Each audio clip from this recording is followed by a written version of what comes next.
the friggin' leaf! And there's a very distinct lack of leaves to the leaves we see. I just did that and I saw myself in the camera and I'm like, maybe there is something wrong with me.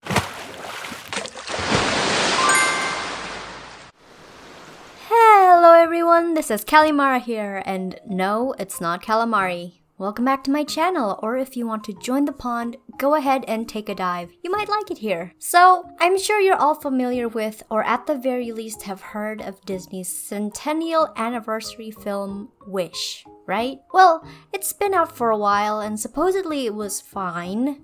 Nothing to write home about and definitely underwhelming as Disney's centennial anniversary film, but it was okay. So I've heard. I still haven't seen it myself. However, when the art book came out and people online uncovered the scrapped concept art depicting a Starboy who was supposed to serve as the deuteragonist and love interest for Asha, the movie we got was suddenly not fine, because people who had watched it felt that they had been robbed of an interesting character, story, and romance. And because of this, there have been a lot of people doing rewrites and reimaginings for the movie based on what they wished it had been. Get it? The movie is called Wish because it made us wish we got a different movie instead. People were particularly invested in these rewrites and reimaginings because if you looked at the concept art, you would notice a striking resemblance between Starboy and one of the kings of Tumblr, Jack Frost. This correlation is only further strengthened by the fact that Disney had also hired Kris Pine as part of their cast of voice actors, and in case you didn't know, Kris Pine was also the voice of Jack Frost in his movie, Rise of the Guardians. I must have done something really bad to get you four together. Am I on the naughty list? People give their wishes to me, and I grant the wishes I am sure are good for Rosas. So, Disney basically had the opportunity to create their own Jack Frost, and they didn't. And I think that's kind of atrocious and the worst timeline we could be in. But naturally, this reawakened my obsession with Jack Frost because I had a massive crush on him when I was 13 to 14, because who didn't? And that led me back to my old fanfiction where I shipped a self-insert with him, as one does. And so, as I went through my digital time capsule, it was also inevitable that I would once again stumble upon Jelsa. Yep, Jack Frost x Elsa from Frozen. This ship absolutely dominated the online space, but particularly Tumblr because that's where all the kids were in the early 2010s, and it is about as crazy and polarizing as it sounds. I would liken Jelsa to pineapple on pizza. You either loved it and probably still secretly ship it today, thinking you're the only person who still ships it, or you were very confused by it because they're from two different rival studios, have never interacted with each other, and will probably never interact with each other, and resented it for taking up so much space in your dashboard and fandom. Can you guess which one I am? I know, it's really hard to tell. It's not like I'm making a video in present day 2024 talking about it or anything. So this video has been one of those ideas I've had for a long time but never really got around to actualizing. In fact, I started writing this script last year and I put it off because, well, I'll be honest, the entire premise of this video feels a lot like how this image looks, because that's exactly how I felt, and probably how people saw me every time I tried to explain the idea for this to close friends and family. If you watched my video reading my cringy Rise of the Guardians fanfiction I wrote when I was 13, and there is a very high chance you didn't because those videos did not perform well, but I love them anyway, so I don't care. You would have heard me mention how I am a Jelsa shipper, and I still ship them. And no, I don't ship them just because they have ice powers. That is an extremely common misconception spread by antis in the fandom. And by the fandom, I mean the Rise of the Tangled Brave Dragons fandom. And I swear if anyone comments that on this video, I will fight you at a Wendy's parking lot. If you weren't in the Tumblr and DeviantArt rabbit hole in the early 2010s and you have no clue what I'm going on about, you should watch the video by Izzy's because it summarizes and explains everything really well, but don't listen to what she says about Jelsa. I think that this ship gets a bad rap because people don't fully understand it or give it a fair chance, and they only focus on the surface level things like they're winter themed and they both have ice powers, or they dislike it simply because Frozen happens to be popular. And that's why I'm making this video as a defense of Jelsa, to prove their validity as a couple, the parallels between them, and how their lore and stories actually line up perfectly for them to coexist. I also wanted to write my own storyline for how I'd implement these theories that would serve as both a Frozen 2 rewrite and a Rise of the Guardians sequel, because I think combining the two IP's lore and characters would fill in a lot of plot holes and blanks that Frozen 2 had and give it a bit more direction. And I did, and I'm very proud of it, but some of that will probably be in a separate video, a part 2 if you will, because it absolutely spiraled into a much larger project than I anticipated, and I want to do it well, so stay tuned for that. And to my fellow Jelsa shippers who have clicked on this video because you're probably starved for content, welcome! I know how hard it is to still be shipping Jelsa in 2024, so if you're looking for choice Jelsa fanfictions, you have to read the ones done by The Rent You Pay on AO3 and Tumblr and fanfiction.net, and she has her own kick-ass website as well, who is my good friend who actually helped a lot with the rewrite for this video. So please go show her some love. It is prime Jelsa fanfiction, if not the definitive Jelsa fanfiction ever. So highly recommend that. And if you're strapped for Jelsa art, go check out Mirthina on Twitter. She occasionally does Jelsa art that looks like it came straight out of a Disney art book, which you might have already seen included in the thumbnail of this very video. And she actually needs to be hired by Disney expeditiously. They're the ones keeping me fed and alive as a Jelsa shipper in the year 2024, so you're welcome for hooking you up. And for those of you who are skeptics, or you just clicked on this video for background noise while they're drawing, this is 100% a hear me out and let me cook kind of video. So, hear me out and let me cook. Also, be respectful to each other's preferences and perspectives. If you can't, then better click off. That's okay. But who knows, maybe you might start seeing the appeal in Jelsa in the end. Wink, wink. And listen, I am a firm believer that if you love a ship and think it's the best ship for a character, there's absolutely no need to bash other ships to justify your ship. I think it's really important for me to say that if you disagree with the Jelsa ship, that's totally fine. Maybe you ship Jack with Rapunzel, or you ship Jack and Hiccup, or heck, maybe you refer only to the movie canon and think that Jack and the Tooth Fairy are OTP, and that Elsa is in a lesbian relationship with Bunnnymund, or that she's an Arrow Ace queen, and that's completely valid. All the power to you, keep doing what you're doing. This is just a nostalgic piece on something from my childhood I deeply treasure and am still obsessed with today that I want to make something out of, and it won't take away from your enjoyment of your own ship or headcanons. So, because the Jack Frost x Elsa ship requires paragraphs of context and at least 5 layers of lore on top of that to fully understand how it would work, let alone explain it, it felt like an incredibly daunting task because I wasn't really sure how I would organize all of it short of being on camera with an actual corkboard. The leaves! But most importantly, I didn't even know what my actual goal for the video was and how I would format the video around it. And that's the main reason why this script and this idea to rewrite Frozen 2 into a Frozen/Rise of the Guardians crossover was dropped in the first place. But that's when Milanote came in, which is a tool that helps you organize ideas, compile inspiration like a mood board, and list tasks you need to do all in one digital corkboard. That was the missing link I needed for this video idea. Milanote actually made it a lot easier for me to keep all my references together and allows me to arrange it in a way that visually makes sense to me.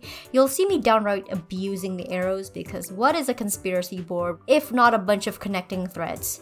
which helps me keep my ideas and the associated references and evidence together. Because that's something I usually struggle with when I'm making a video, because I say something and then I'm like, okay, but where did I actually see this though? Which piece of evidence is relevant here? So that helps mitigate that, and there's a lot of evidence to be had here. Initially, I really wanted to have everything, all the concepts and points on the main board to create this incredibly massive, sprawling mind map, but it began to melt my computer, and I didn't want to crash anyone else's computer when they click on this board. So Milanote's subboard feature really comes in handy here, because it let me move those huge branches onto its own board, which we will be diving into as well, and overall made the main board more organized. Therefore, unlike most of my videos, we will be spending our time here on my ultimate Rise of the Guardians x Frozen crossover Milanote board. And if you're watching this video now, that means I managed to complete my unhinged idea,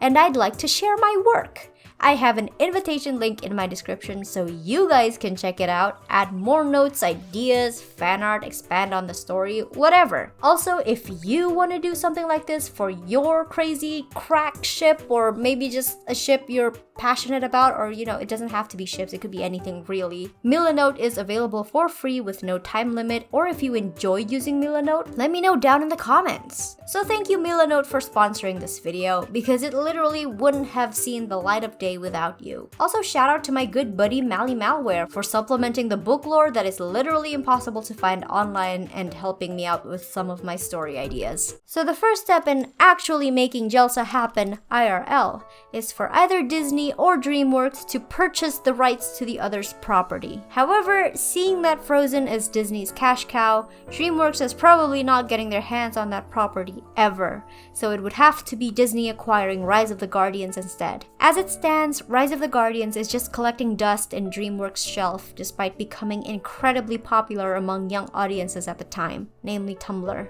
But as it stands, DreamWorks doesn't seem interested in doing anything more with Rise of the Guardians after the first movie, and this was actually confirmed by William Joyce himself on his Instagram post in 2021. And sure, it's strayed super far from its roots and scaled down the grandness of the original plot points and characters from the books for a dumbed down version meant to be more accessible to the general audiences, and absolutely nerfed Toothiana, just saying. But I'll be damned if they didn't try and absolutely nailed it with the character designs. And the fact that the author was also involved in this, and he probably had a lot of say on how they went about it, so technically it's also his fault. No hate on William though. Please hire me as your consultant. I promise we can do great things together. But that's all to say that DreamWorks probably wouldn't miss the property much, and with Disney's track record of being able to acquire even huge IPs like Sony's Spider-Man and Star Wars, it wouldn't be a stretch for them to acquire Rise of the Guardians too. And it's not like William Joyce hasn't worked with Disney before either, because fun fact, he was also the creator of Meet the Robinsons. So great. Let's assume they're both now under the same studio, and that studio happens to love its crossovers, so we're on the right track. Now we're gonna go back in time a bit to before Frozen 2 was made, and let's pretend I'm a big Disney executive. And as a big Disney executive, I request that Frozen 2 include the new property we just acquired, which will undoubtedly cause a lot of buzz and fanfare. The most anticipated project we've had ever. We rehire the original big budget voice actors that did the Rise of the Guardians characters because we have Disney money. So now the problem is, how can the two franchises fit together? What plot threads can we take advantage of? There would need to be some retcons involved, but mostly for Frozen 2 because it was incredibly incoherent as a narrative, and incorporating the lore and concept of the immortal beings and guardians from Rise of the Guardians would actually help make more sense as to what was happening in the Frozen 2 movie. And because the events of Rise of the Guardian and Frozen happen in vastly different time periods, with the former being set in modern day and the latter being set in the mid-1800s. Although technically, the Guardians would have already existed during the time Frozen takes place, including Jack Frost, who would have already existed as a spirit for at least 50 years, much younger than he was in the original Rise of the Guardians movie, but present nonetheless. In the movie, Jack doesn't become an official guardian himself until modern day, when he meets Jamie Bennett and, kicks Pitch's ass. And I am emphasizing the movie because the circumstances for how Jack Frost came to be and how he became a guardian, and what the guardians even are and the rules governing them in the books are worlds apart from the movie's interpretation. So we're strictly going off of the movie and the mess it has created for its lore, because otherwise I will be driving myself insane with the sheer scope of the lore that the book has created, and I unfortunately don't have an infinite amount of time to complete this video. However, we will be reintroducing concepts and characters from the books where necessary to fill in plot holes or serve as narrative devices. So these retcons will hopefully allow this rewrite of Frozen 2 to also serve as the sequel for Rise of the Guardians. With that out of the way, I think we should start with the most contentious points first to clear the air, because the last thing I want is for people to be arguing in my comment section, particularly about the age gap between Jack and Elsa and the fact that Jack is allegedly a minor. Among other things, I think that's one of the biggest cons that people have against Jelsa, besides them coming from two rival animation studios, OMG star-crossed lovers. So I'd like to clear the air with my personal research. So what is the issue with Jack and Elsa's age?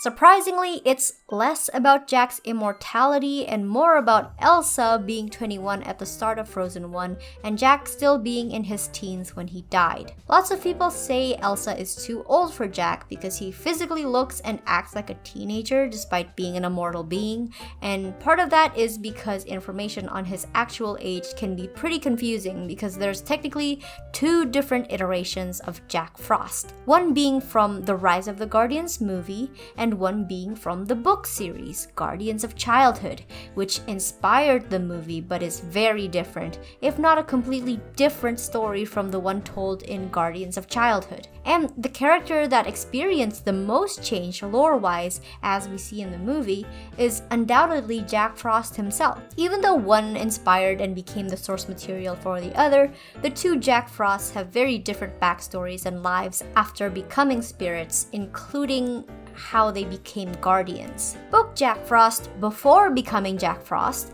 was Nightlight, an immortal child spirit, bodyguard, and closest friend of the Man in the Moon. He was responsible for the defeat of the Nightmare King, aka Pitch Black, where he himself fell in battle and became inexplicably entwined with Pitch himself, having a part of the Nightmare King in him and vice versa. There's a bit of a lore dispute within the book series itself between the picture book on Jack Frost and the novel released in 2018. 6 years after the movie came out, about how he went from Nightlight to Jack Frost. But the bottom line is, after falling into a frozen lake one way or another, he either lost his memories as Nightlight or forced himself to forget them to trick Pitch Black into thinking he was dead and stop him from finding the ones he loved and hurting them. In both cases, including the movie, when he resurfaced, he assumed a new identity as Jack Frost, an earthly ice spirit. My theory is that he became an ice spirit because he spent so long in a frozen lake. But the biggest takeaway point here is that in the books,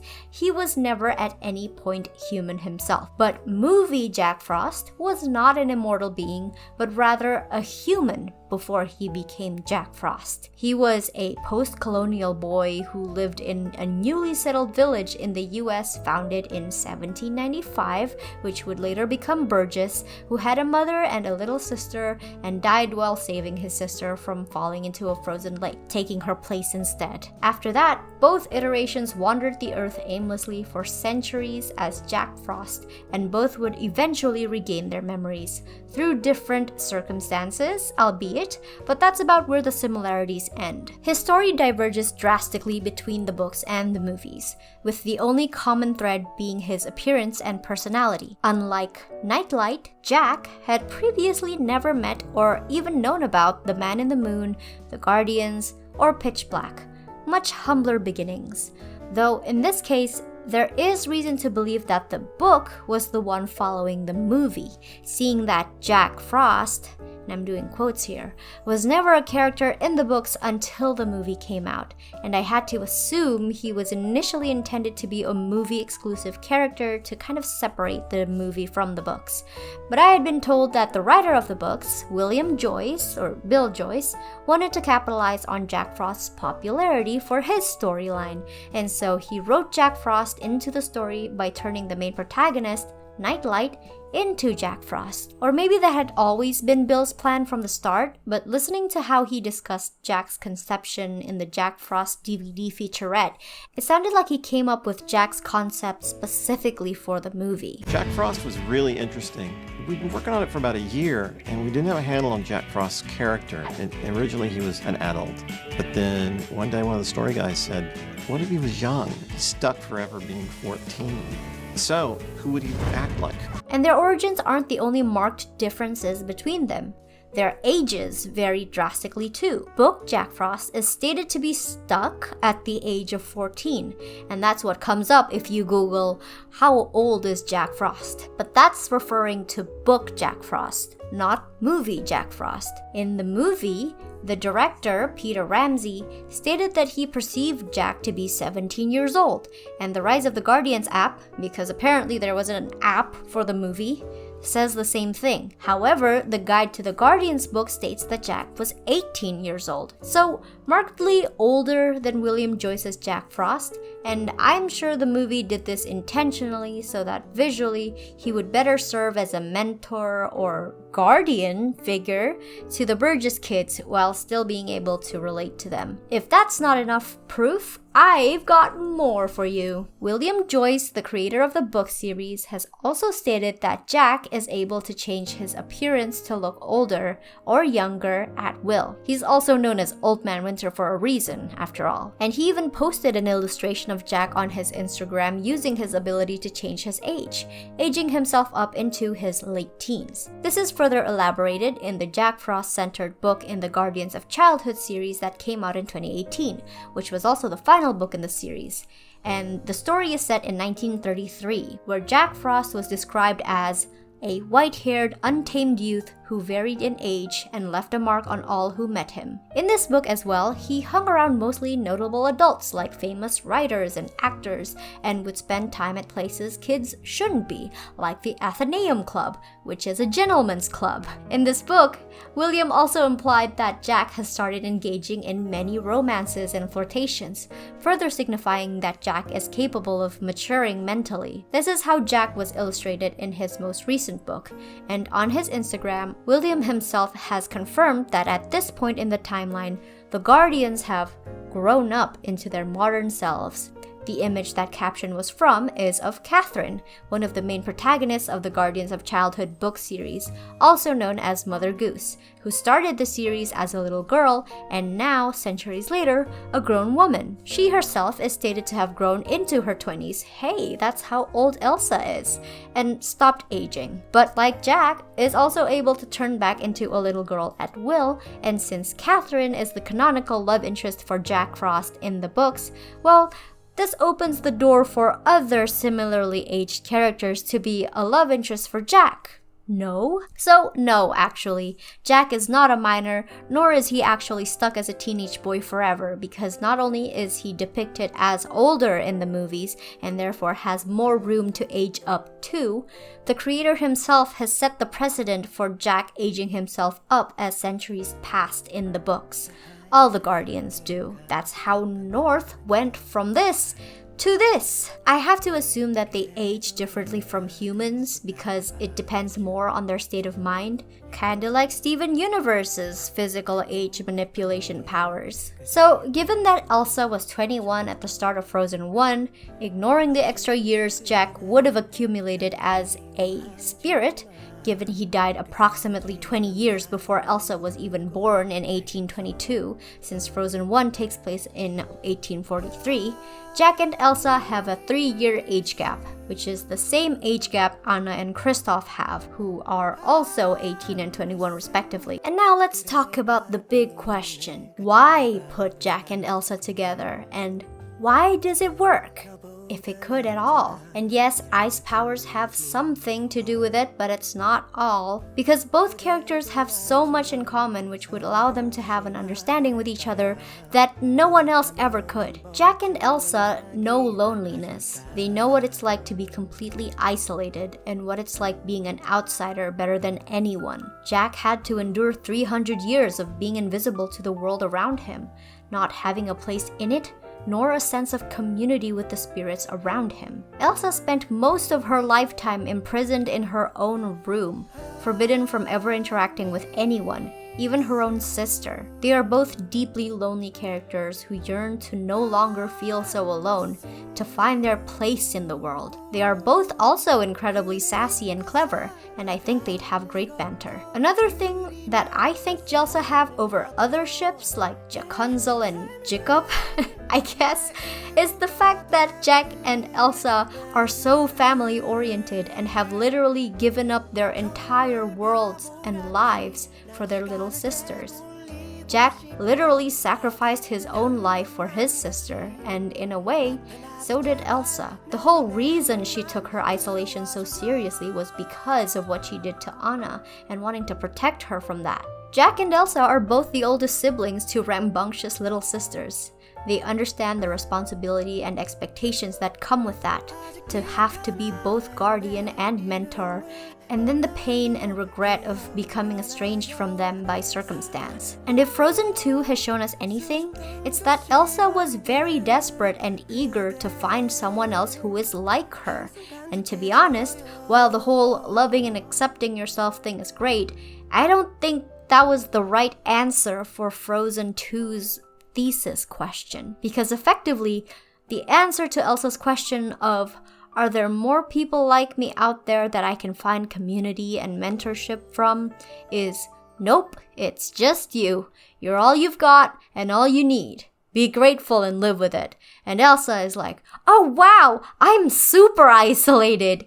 Yay! Yippee! Which is funny because in the first movie, we already established how isolating and cutting yourself off from community is bad. This would be like if Frozen 1 ended on Let It Go, which literally has the same message. I don't know. As someone from a collectivist culture, that is a terrible conclusion. Plus, loving and seeing yourself as enough isn't mutually exclusive from also wanting companionship and understanding. The problem isn't that Elsa doesn't think she's enough, it's the fact that she sought community, and the movie actively shunned her for wanting it in the first place. You can be happy with yourself and still want interpersonal connections with people who share your life experiences. Arguably, that is the whole experience of humanity. And guess what? The person who shared the most life experiences with Elsa is Jack. But at the same time, they are also polar opposites that can balance each other out. Elsa is very reserved, refined, regal, and controlled. Jack is a classic rebel without a cause, a cool, mischievous, and energetic guy. Elsa is blunt and all business. Jack is snow days and fun times. In fact, he has a lot of qualities that Elsa finds endearing in Anna, but with an extra layer of wisdom and guidance that only Jack can provide. Particularly about fear, being different, and having power beyond your own reckoning. And that's why it's great that they both have ice powers, because Elsa's powers make up such a big part of who she is. They never have to be afraid of accidentally hurting each other.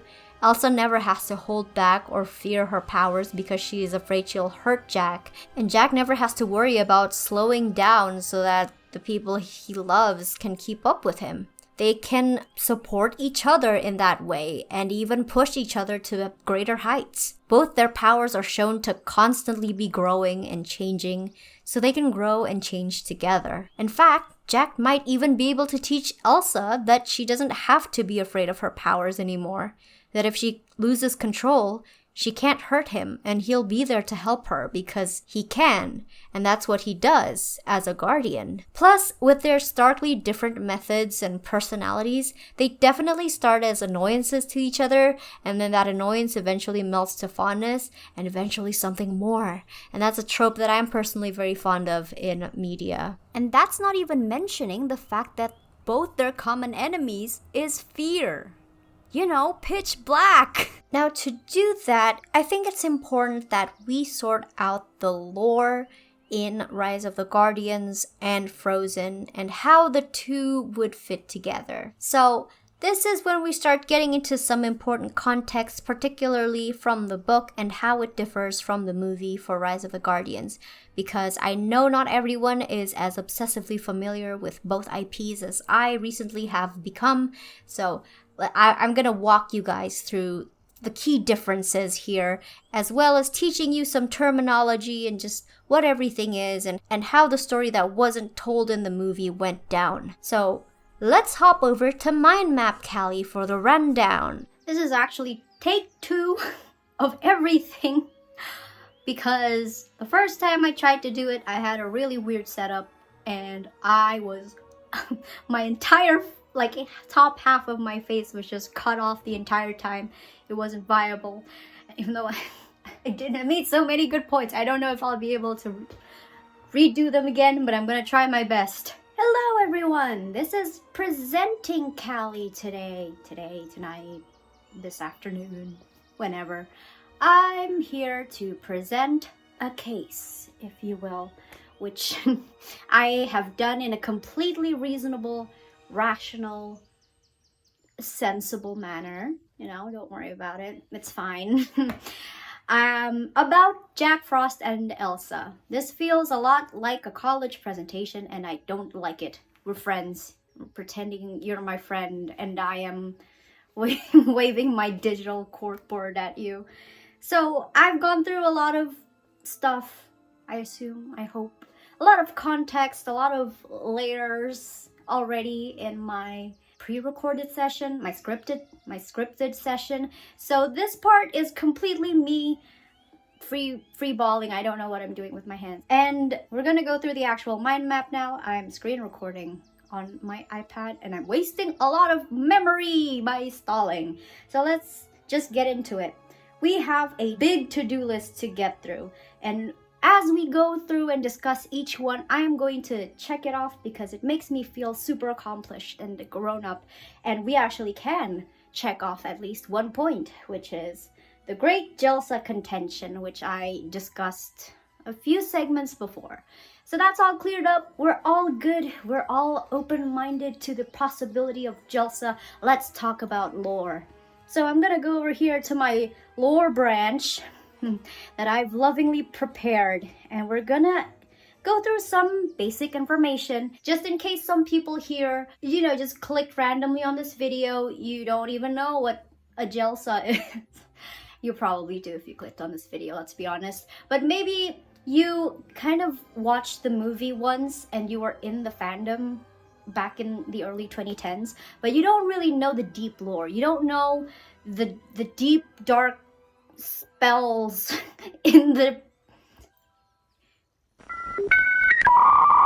hypothetical spell book, which I will be teaching to you today. I think the first question we should try to answer, just to clear up some misconceptions, because this was a pretty big misconception, or perhaps just like a common assumption made even by Rise of the Guardians fans back in the height of the fandom, right? Which is, what is the difference between a spirit and a guardian? Okay, so we're gonna start with spirits, aka immortals. So these can be anything. Basically, they are a race of immortal beings that are supernatural in nature and may even function as deities, gods, things of that nature. And they are very abstract. They can represent anything or nothing at all. They can simply exist, including things like the elements and natural phenomena. So they don't have to represent holidays per se, because I remember when Jack X OC fanfics were a huge thing and I still love them dearly. I had one of my own. A really popular character that people would make OCs of was Cupid, and she would always be this blonde girl with angel wings, of course, super aesthetic. Not shaming on those girlies, just saying it was a common OC archetype that pretty much dominated the fic scene. And of course, she represented Valentine's Day, right? Love, whatever. Guardian of love. But it's not always characters with storybook lore, with holidays associated to them. Usually they exist and then humans just dedicate holidays to them, but they don't always have to be guardians. Not all spirits are guardians, and they may not even be from Earth. You know, the man in the moon is in the moon. And originally, a lot of the cast of Rise of the Guardians from the books weren't from Earth either. So that's that. And this is already a similar concept to the spirits in Frozen. You know, we got your elemental spirits like Bruni, Nock, Earth Giants, and Gale. And I do have a theory about Gale, which I'll be getting into later. And so it's really easy to mesh the lore of the two movies together because they kind of have the same idea. Now let's talk about guardians. As I've said before, not all spirits are guardians. And the reason for that is because a guardian is a job title. So you may be a human, but like not every human is a doctor. You know, some of us do whatever I'm doing right now. So that's what a guardian is. It is a task force / group, a job, and the person who hires for the job is the man in the moon. And usually the people qualified to be hired for this job have some sort of ties to childhood, okay? So things that protect the values of childhood, and that's why they are known as the guardians of childhood. Not random things, but childhood specifically, because it is made by the man in the moon, who is arguably the OG guardian spirit, even though, like, what does he even do? He's like Celestia, just sends the main 6 to solve all his problems like they're Pokemon. Anyway, so let's talk about some of these guardians, shall we? Like, let's meet some of them, or like reacquaint ourselves with them. It's been a while, right? Now, the definition of guardians between the books and the movies vary quite a bit. So let's talk about some of the differences and some similarities, if there are any. So for the books, they are not recruited or formed by the man in the moon because they came together as allies with the common goal of defeating Pitch Black and his army of fearlings. And they don't really rely on belief of children to be seen, to exist, or use their powers, which was a big thing in the movies. And their powers and existence was not just for children. Like, we had Mother Goose down here, Catherine, who started, well, we're gonna get into the bottom part later, so don't look at the bottom tags yet, okay? We're focusing, just look at her little face there, okay? Catherine. So she is Mother Goose, aka the guardian of storytelling, and her whole thing is that she inspires writers.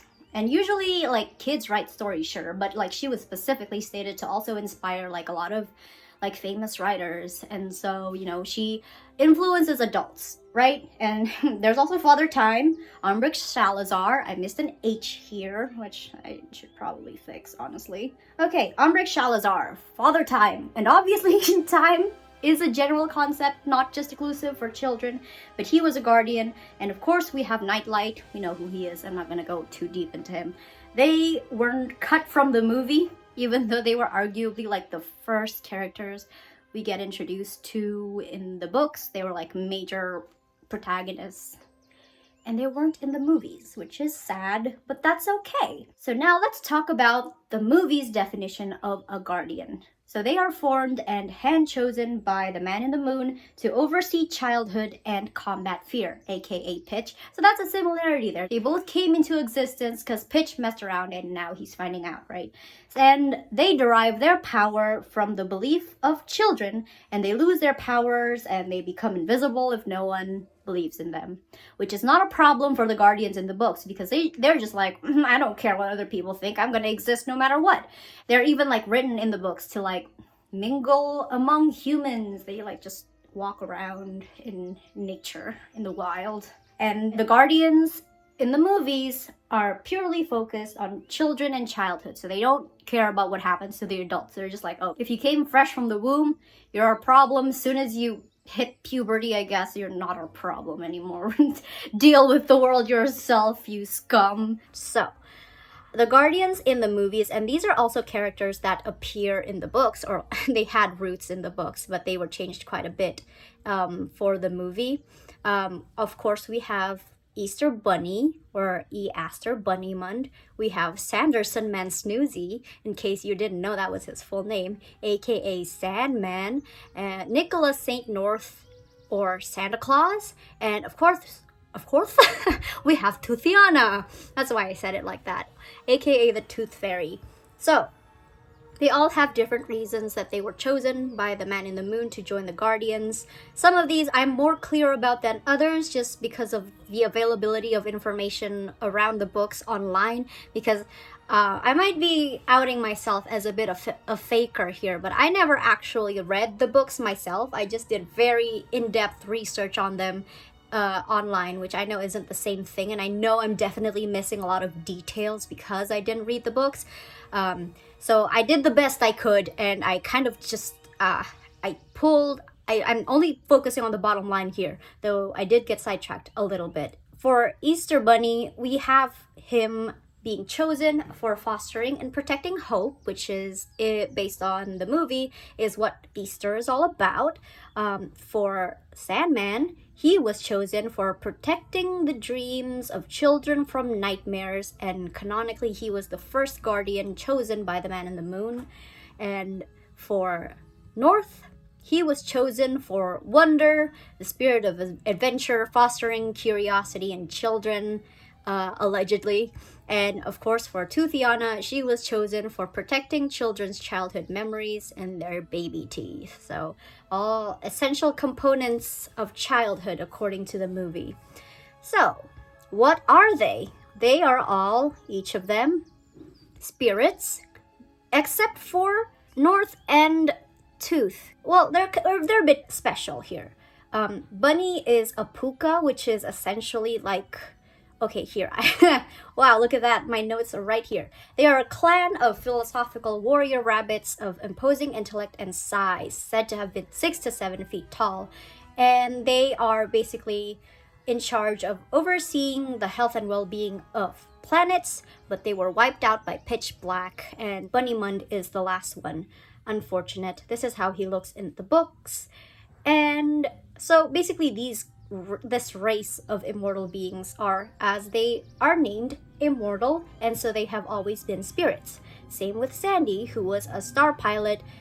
Their job is to steer shooting stars to every corner of the universe so that they can hear the wishes made to their stars and grant them. But they don't grant every wish, they like filter it and stuff, so like if your wish isn't good enough, sorry, you're kind of out of luck there. So this is how he looks in the book, kind of accurate to how he looks. I also have like a lot of notes here, and including Emily Jane here, who is a very important character for our theory, but we'll talk about her a little bit later because I have this thread going over here. I wonder where that's going. So let's focus first on North and Tooth, because both of them are kind of not fully spirits, because similar to Jack actually, North started out as a human man. Yeah, he was a guy. This is what he looked like. Just a guy. He was actually a pirate, and he was like kind of a villain when he first appeared in the books. And he dies. So that's fun. Through circumstances of which I am unclear, he becomes a spirit and helps the people of a village called Santof Clausen.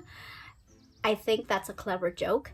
To fight off an invasion from Pitch Black and his fearlings. And Santof Clausen is a magical village created by a great wizard called Ombric Shalazar, whom we will also be discussing in a second, after Tooth.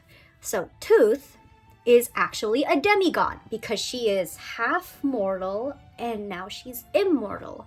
And what she is a demigod of is that she is a half-blooded sister of flight. Now, what is a sister of flight? They are an awesome, immortal race of winged women known for being beautiful and fierce warriors. So they were kind of famous for being cunty or whatever. They all lived in a great palace in Punjab, Hailu. Hey, did you know that Toothiana is actually Indian? That's a fun fact. But she's Indian, like, what a queen. And their palace was guarded by flying elephants. And basically, similar to Bunny, Toothiana is the last of her kind because all the others turned into wooden statues when they learned that Tooth's mother, who is a full-blooded sister of Flight, died. And their philosophy is that if one of them die, they all die. So that's why she's the last one. And assuming she didn't die because she's only half-blooded, she has like a bit of human blood in her, and that's what saved her. And this is how she looked in the books. Look how freaking awesome. She has swords, which were taken away from her in the movie, which sucks. But anyway, those are the 4 guardians that we meet in the movie. Meanwhile, in the books, the main guardians are actually not in the movie at all. We have Catherine, who is also a human girl who became an immortal spirit. She became Mother Goose, who is like the guardian of storytelling, and the adopted daughter of Ombric Shalazar. I missed the H there. And what do you know? His name comes up again. So who is Ombric Shalazar? He is known as Father Time. Isn't that nice? And he's an immortal wizard and is one of the last great wizards and a survivor of the lost city of Atlantis. So he was an Atlantean, and he went on to create the village of Santolf Clausen, where he murdered North. So that's fun. Okay, but they're cool though. He became like a mentor to him. It's fine. And of course, over here we also have Nightlight, and we talked about him. We know who he is. We know what he does.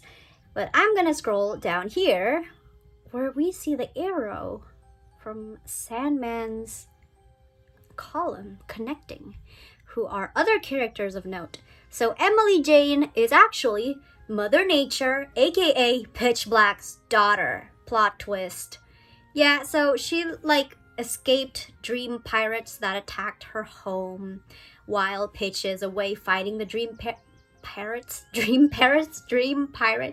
So they kind of did like they did a gamer move on Pitch Black, wiped out his house and killed his wife, and he thinks that his daughter died in the attack too, but she actually managed to get away, and she gets taken in by a constellation called Typhon, who taught her to wield all the natural elements, turned her into a real wizard.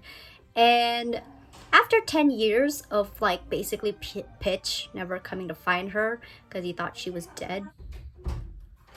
Hello, do you want to be in my recording? No, we have to check the water. I'm recording right now.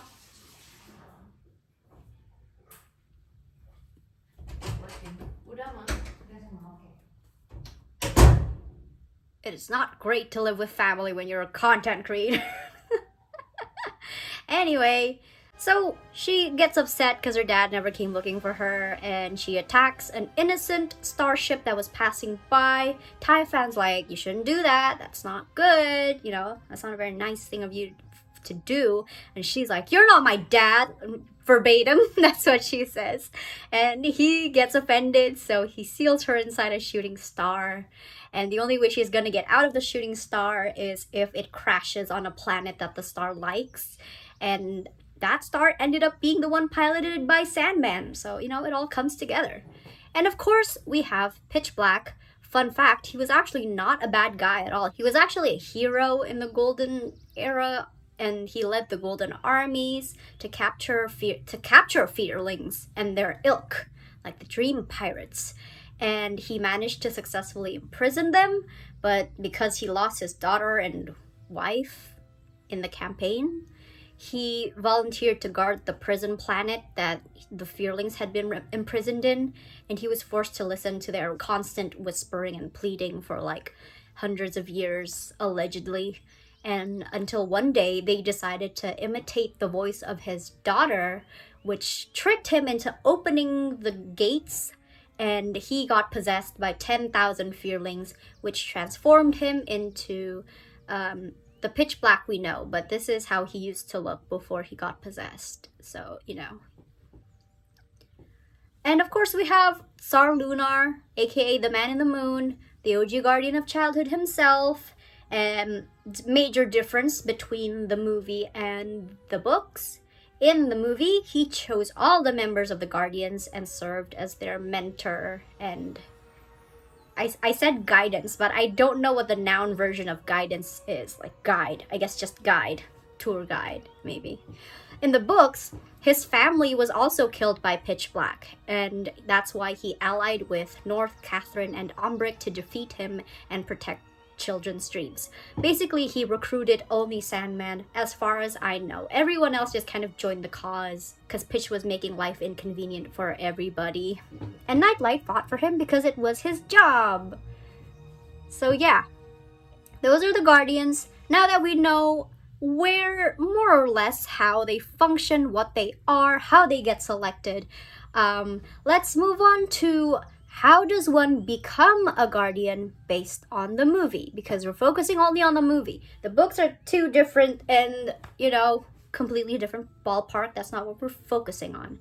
So, the first condition is that they must be a spirit, right? No humans allowed.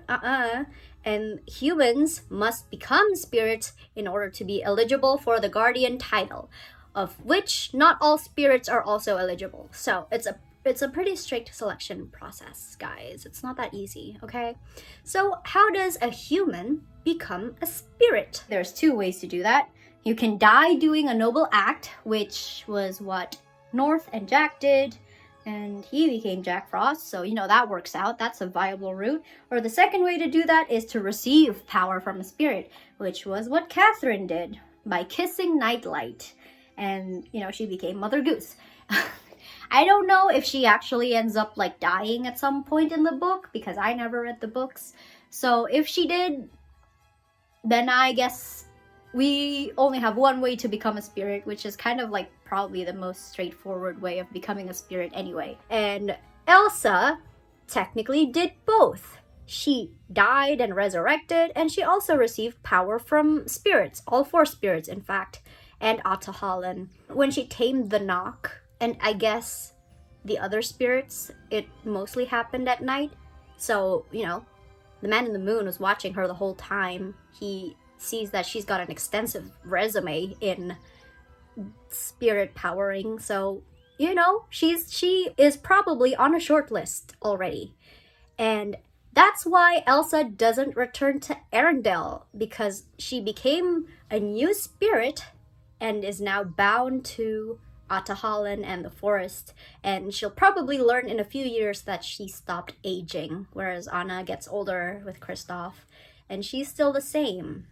But the movie ended too soon before we could see that, but that was my takeaway. That was my main takeaway from Frozen, is that, oh, yeah, Elsa is now, she's a spirit, she can meet the Guardians, she can be with Jack, because that's how my brain works. And that is a sync opportunity for us between Rise of the Guardians lore and Frozen, because we will introduce a new character from the book that will serve as the bridge between the two franchises, Emily Jane, aka Mother Nature. Now, Mother Nature is said to be a mistrustful spirit because of, what Typhon did to her and her father issues. So she's mistrustful of others, and so she has watchers that she periodically report back to her to let her know what's going on in the world. And as her name suggests, this is something from the Rise of the Guardians wiki. She is able to communicate with nature, and she gets reports from different natural phenomena, which ties us to her helpers, the 4 elemental spirits. And that takes us back to my theory on Gale. So let's have a look at that. My theory is that Gale is Jack Frost. Yes, that's right. And I have reasons for this.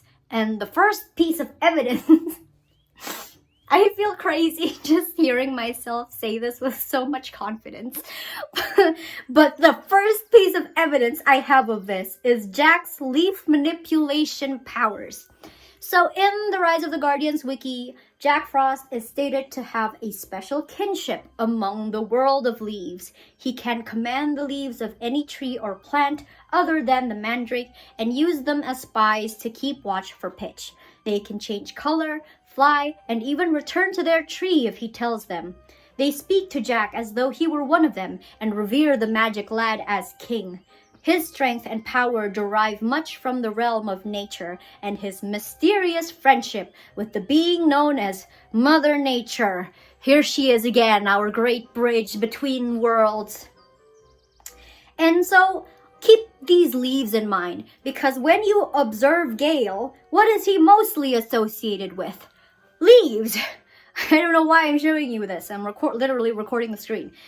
Every time Gale appears on screen, he is also followed by the movement of leaves, and you could argue, Callie, that's the only way they could show that this character is there because you can't see the wind.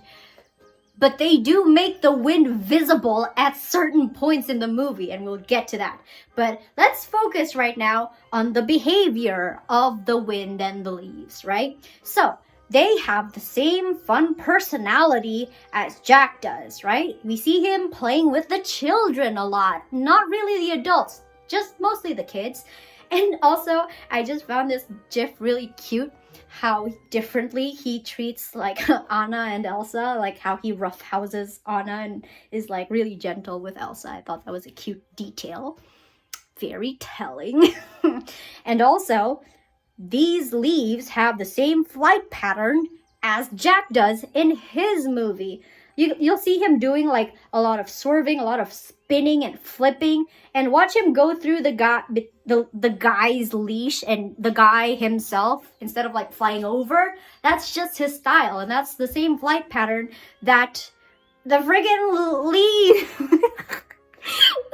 the wind has in Frozen 2.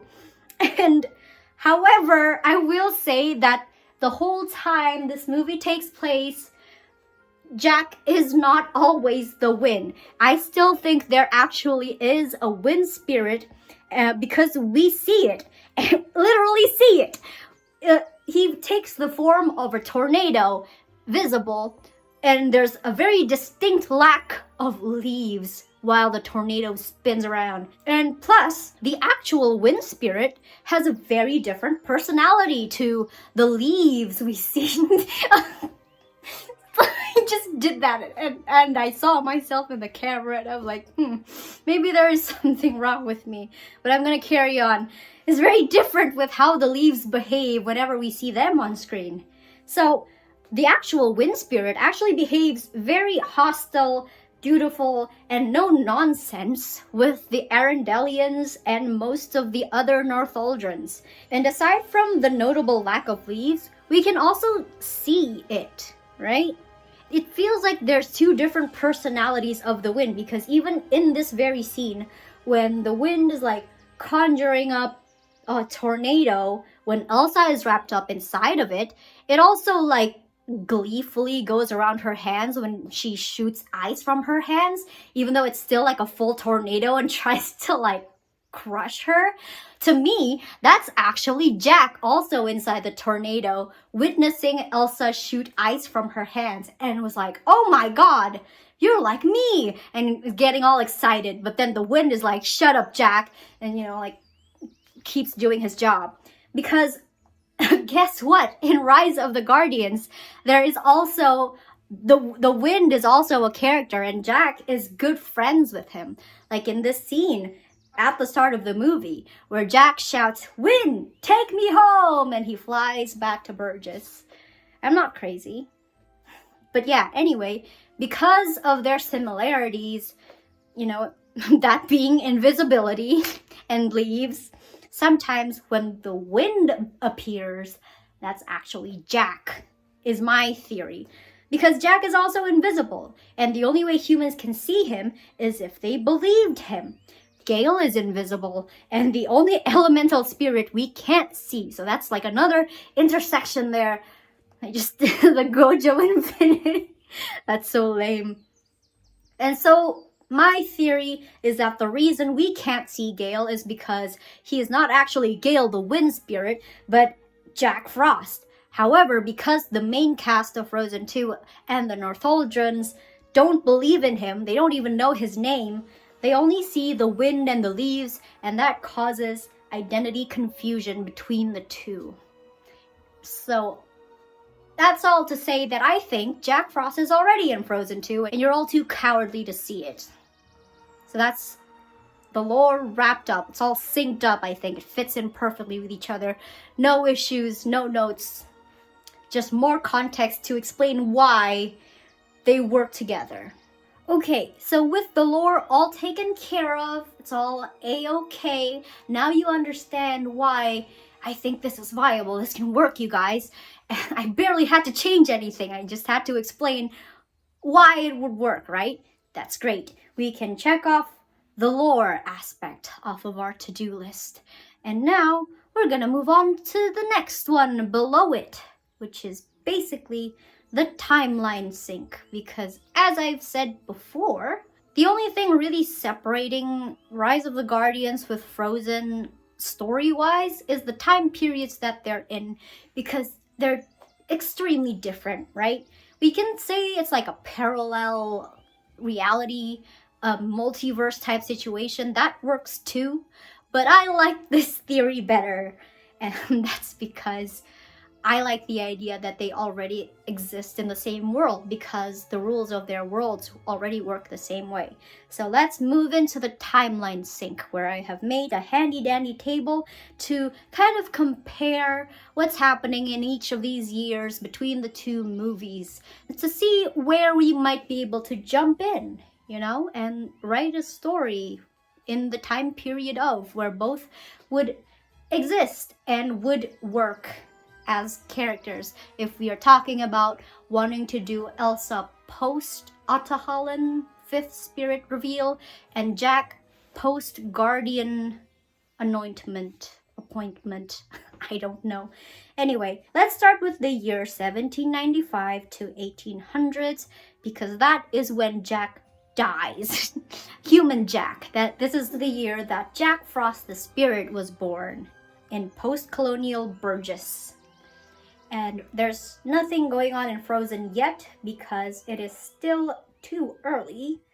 Oh no, actually, this could be also around the same time that the Enchanted Forest gets blocked off. And, you know, Iduna escapes with Agnar. So, in 1822, Princess Elsa of Arendelle was born, and at this point, Jack has existed as a spirit for 20 to 30 years, which is still like baby age for a spirit. And 2 years after that, Anna was born, and Jack Frost assumingly just is vibing around this time period that I've blocked out in teal. We have the events of Frozen 1. A lot of people write fan fiction already with Jack kind of being around during the events of Frozen 1, which I understand because there's a huge aspect of fun in the beginning that gets crushed by crippling of fear and trauma.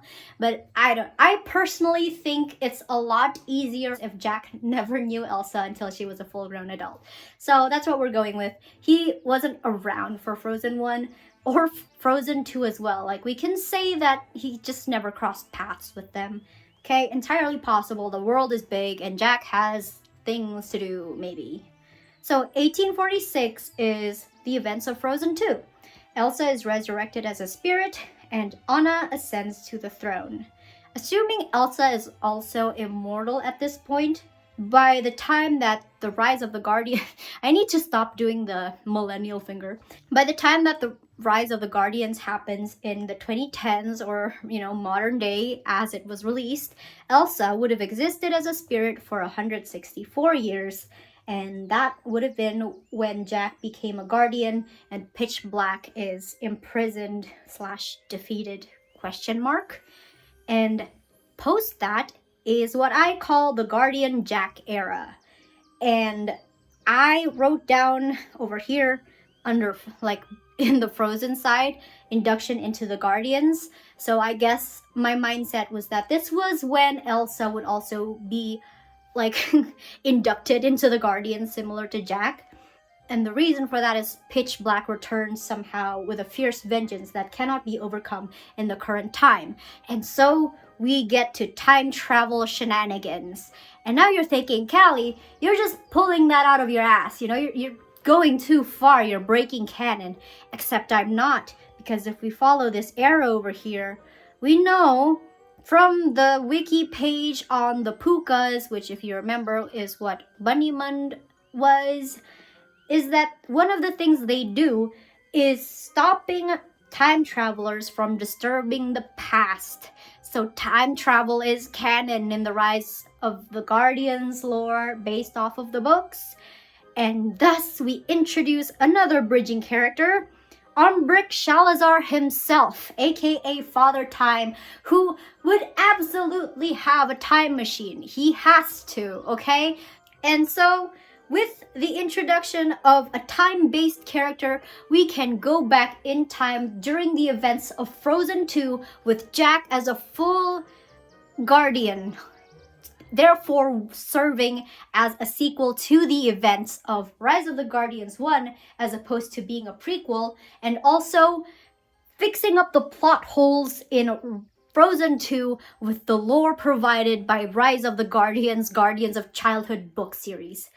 And that is the prime time period for this crossover story to take place, which finally leads us to the rewrite itself. I'm sweating, I'm so excited. Now this is something of a last minute addition, if you will, before we get into the rewrite, but I think it's important for me to also lay out this idea and context that I had. So before we go here, let's go find somewhere. Oh, will you look at that? It's a theory about Ahtohallan. Let's check it out, shall we? So, we have Ahtohallan, as you can see, very tranquil, very mysterious looking, inspired by Svalbard, which is an actual place, an actual glacier even in Norway. But if you kind of look at it from another angle, or interpret it a slightly different way, you can see that it also bears a striking resemblance to Alcatraz Island.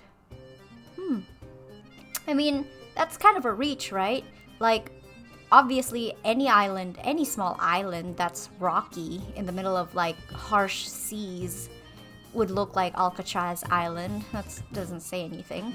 So what am I implying really? Well, I have this theory that Ahtohallan is actually a prison. It's keeping something bad inside.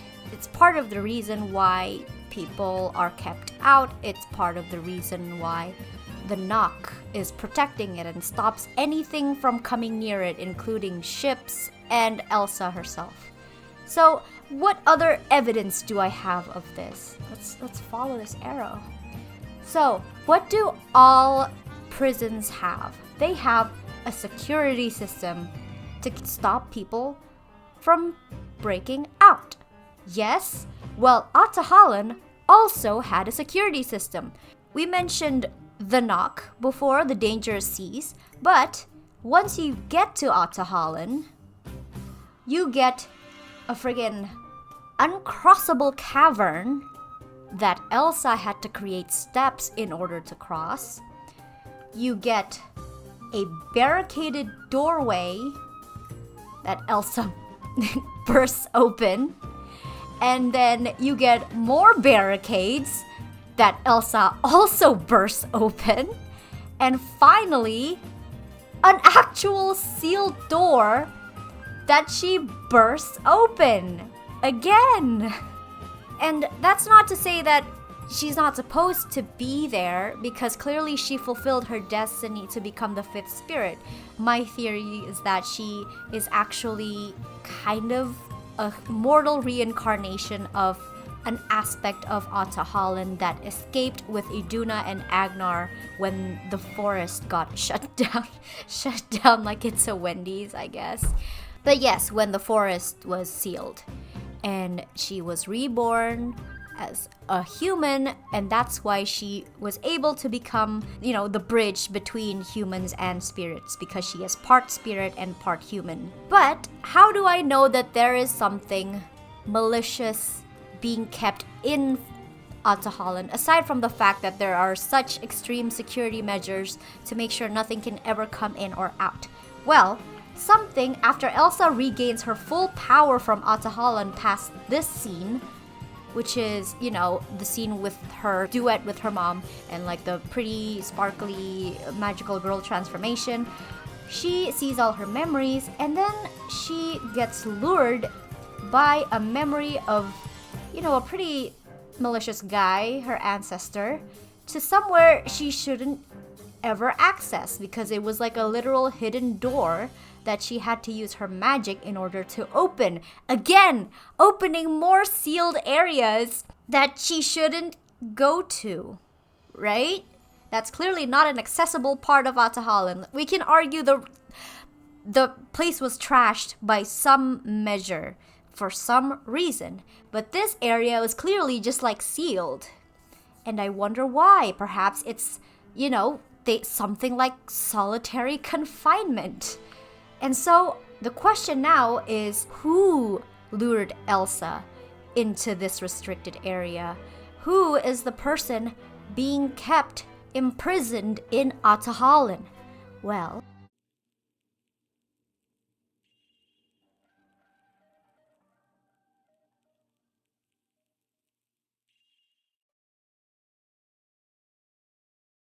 she actually answers it herself in the very dialogue she has with her memories of, King Runard. And she says, "That's just your fear. Fear is what can't be trusted." Again, we have a connection to Pitch Black. Dun dun dun. He is the being that is imprisoned in Ahtohallan. Oh my god. And that's why the Northuldra folk song warned people from entering too deep into Ahtohallan, in places you shouldn't go, because there's something dangerous there that you shouldn't go into. And that's how you know Elsa is white, because she would not survive a horror movie. But yes, Elsa, despite all these warnings, dives in deep into Ahtohallan anyway, and oh my gosh, she freezes, right? And the reason, I'm just gonna read this part.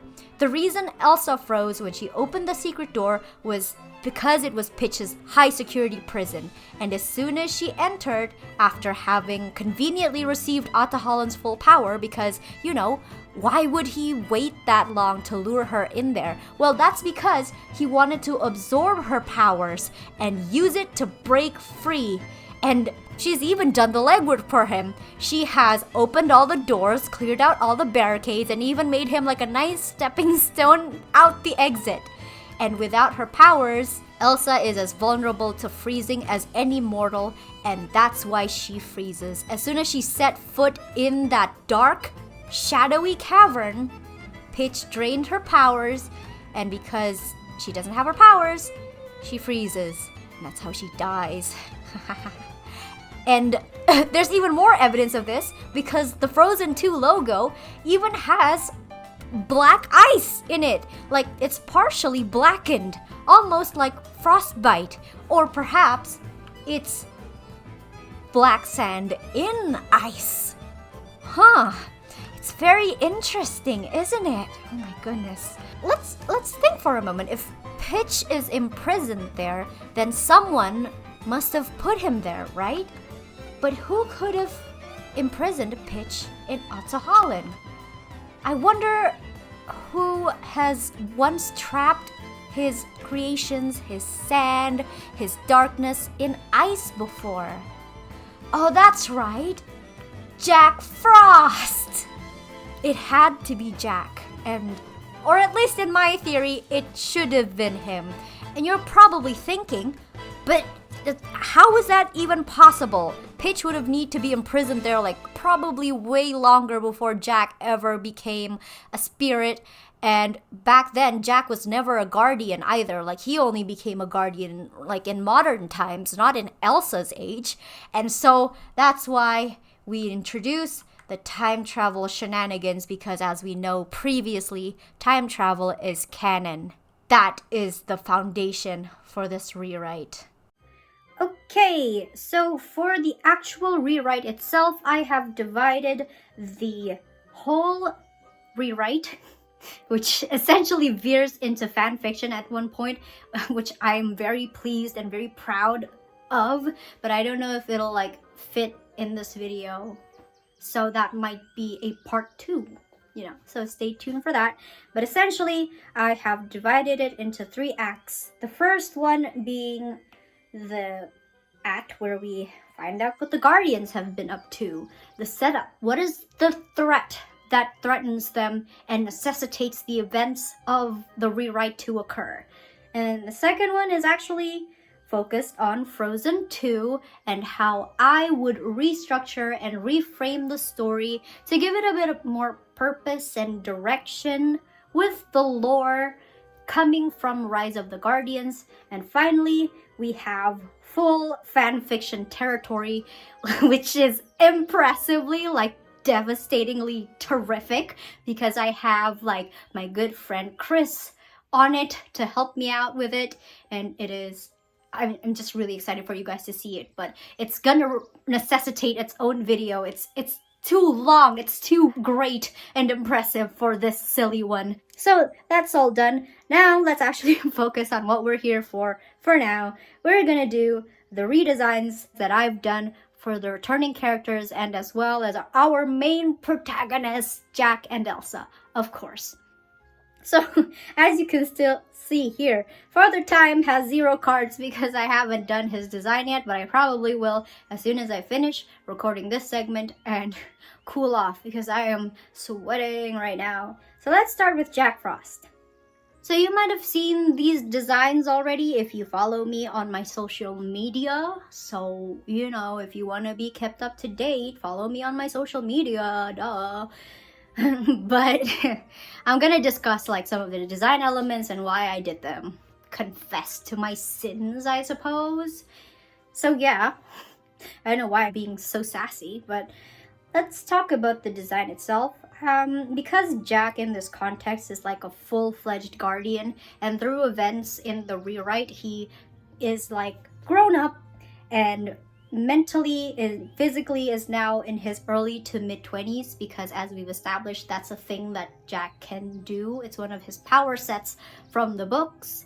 So I'm gonna do that because I think it'll make him look even more impressive standing next to Elsa, and, you know, kind of just make the design my own and diverge it from like the canon sort of thing. So obviously, if you play Legend of Zelda, particularly Tears of the Kingdom, you immediately clocked the inspo for his armor design. But of course it's Link, my other favorite blonde elf boy. I just think that the shoulder padding and strap works really well to like kind of give a bit more detail and complexity to Jack's like plain blue hoodie, and it also makes him look more like a fighter, which I liked, so I did that. And of course I had to give him a cloak, not just because I'm trying to completely copy Link's design, okay?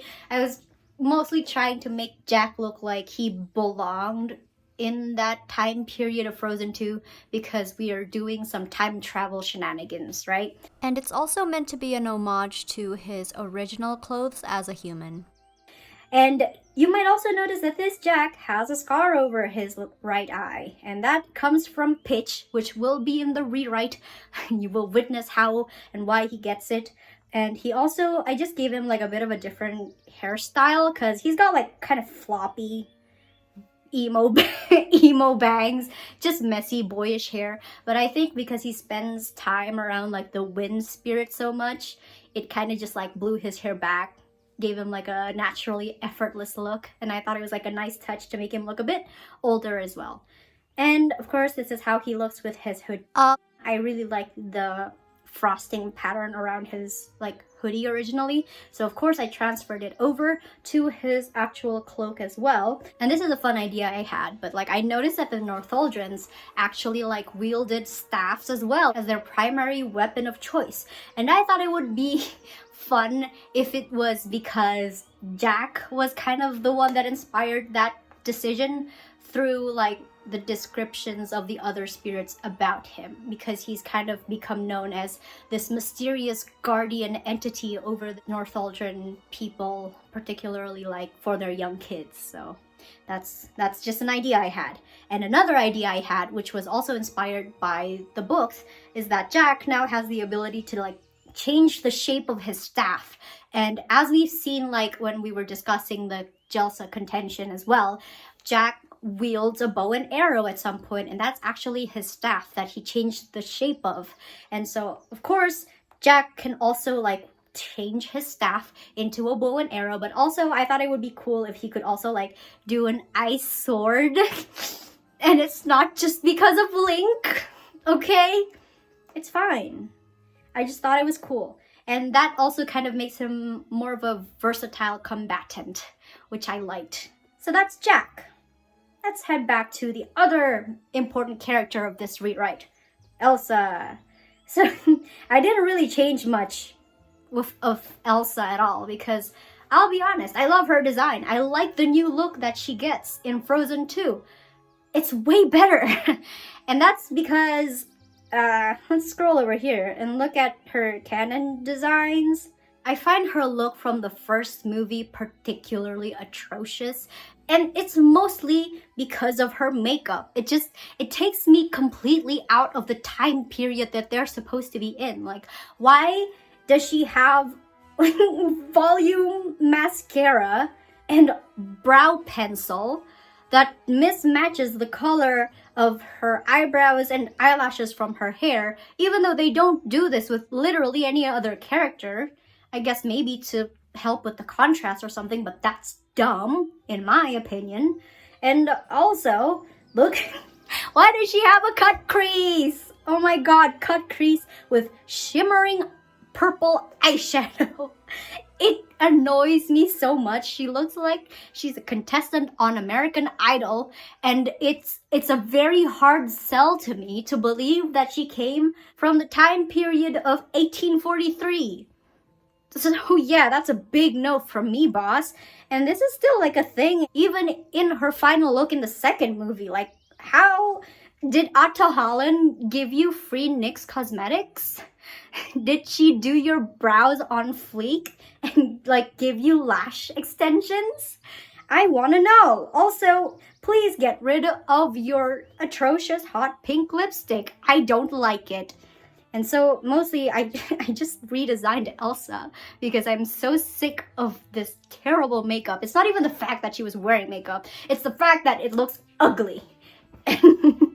And so that's why I changed it a little bit in her mortal form, but I kept like the mismatched eyelashes and eyebrows because I'm thinking, okay, maybe like she was actually supposed to have, it's like a Rapunzel situation. She was supposed to have brown hair or like darker hair like her mom, but like because of magic, it turned her hair like platinum blonde like Rapunzel. So that's fine, that's whatever. I'll keep it the same. But then after she gets resurrected as the fifth spirit, finally like the transformation is complete, and so like now her eyelashes and eyebrows match the color of her hair. And also I noticed that I always had it in my head for some reason that Elsa had like light blue eyes, but she actually has like dark blue eyes. Like it's very vivid and deep. So she still has those. And of course in her fifth spirit form, I wanted her to look more ethereal and like ghostly, because she's dead, you know, she's unalive.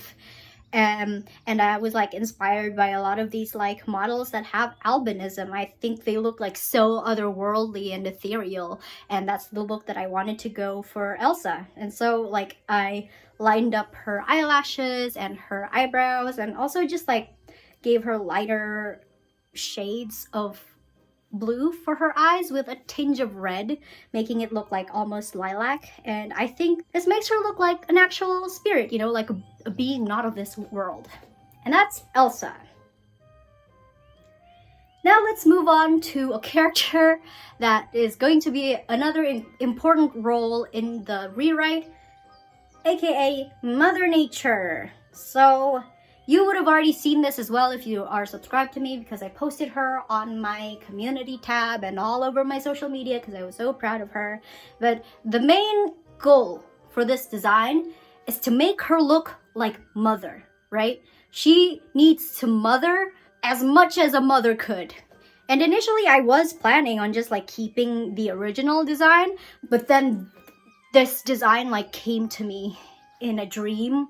Not in a dream, I was daydreaming, and then it just like, I was trying to visualize like the stills for like parts of the rewrite, and this design was what popped in my head, and I'm like, I have to do this. And so like, of course, I researched the mothers ever, and immediately I thought of like Queen Tara from Epic, because she's also like very nature themed, and so like of course she has to be an inspo. And I remember being particularly in love with her dress when the movie came out, and so I had to like take inspiration from that, and I imagined her with these like flowing kind of like sashes to make her look like elegant and ethereal when she moves. So like I immediately thought of like the muses from Hercules, and I particularly loved how they did Calliope, and so she also became like an inspiration for like the headband and like the flowing sashes and everything.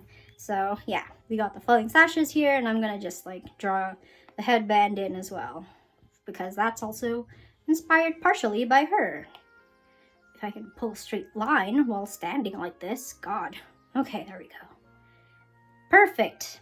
And because I didn't want to like completely rip off Queen Tara's outfit, you know, that's not cool of me, I decided to change like the petals of like the train of her gown into more of like angel's trumpet shapes, because I think they look like pretty unusual and mystical looking, which I think adds to her like mystical nature-y appeal.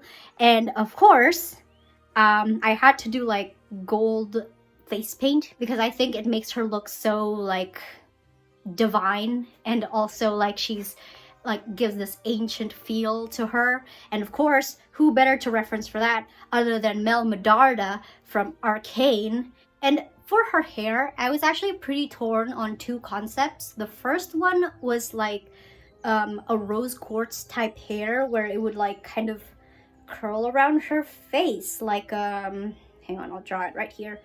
Curl around her face like kind of rose petals, and it'll be like really big and voluminous and grand. But I didn't think that it would look very practical, so I thought like, oh, she could like tie it up, look like Calliope a little bit. And then of course immediately my brain went to Eurydice from Hades, because she is an oak nymph, and she has like this genius concept of like kind of like curly hair that is shaped into a tree, and I'm like, that is what I need for Mother Nature. And that was what I did. So like I fashioned her hair to kind of look like a tree, and that was really what completed the design for me. And of course I had to give her like big earrings, because of course she's mother, she needs big earrings.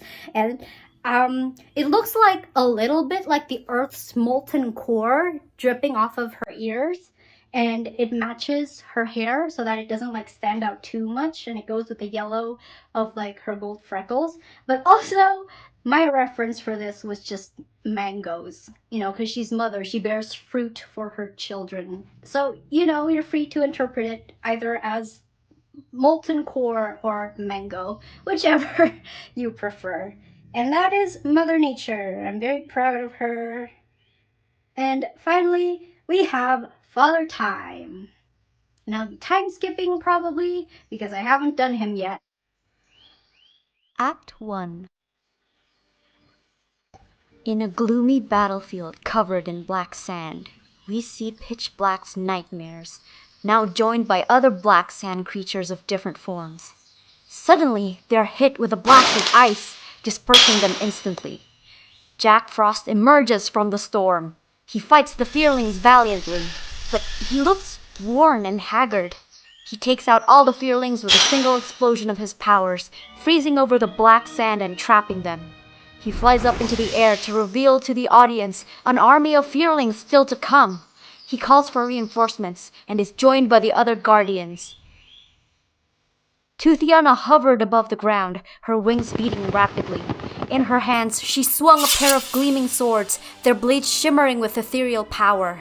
To her right, Bunny swerved amidst the black sand creatures, slashing through them with his twirling boomerangs, filling the night air with the sharp whistle of their flight and the wailing of dying nightmares.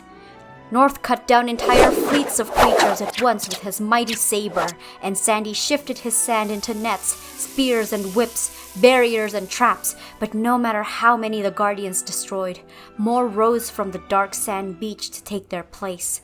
Jack blasted ice again and again, sending them back into oblivion while keeping his eyes trained on the beach, looking for any sign of Pitch himself. Jack, seeing his family in trouble, skated over the sand to join them with a powerful blast of ice. He froze a group of shadow creatures in their tracks, shattering them with the energy from the swing of his staff.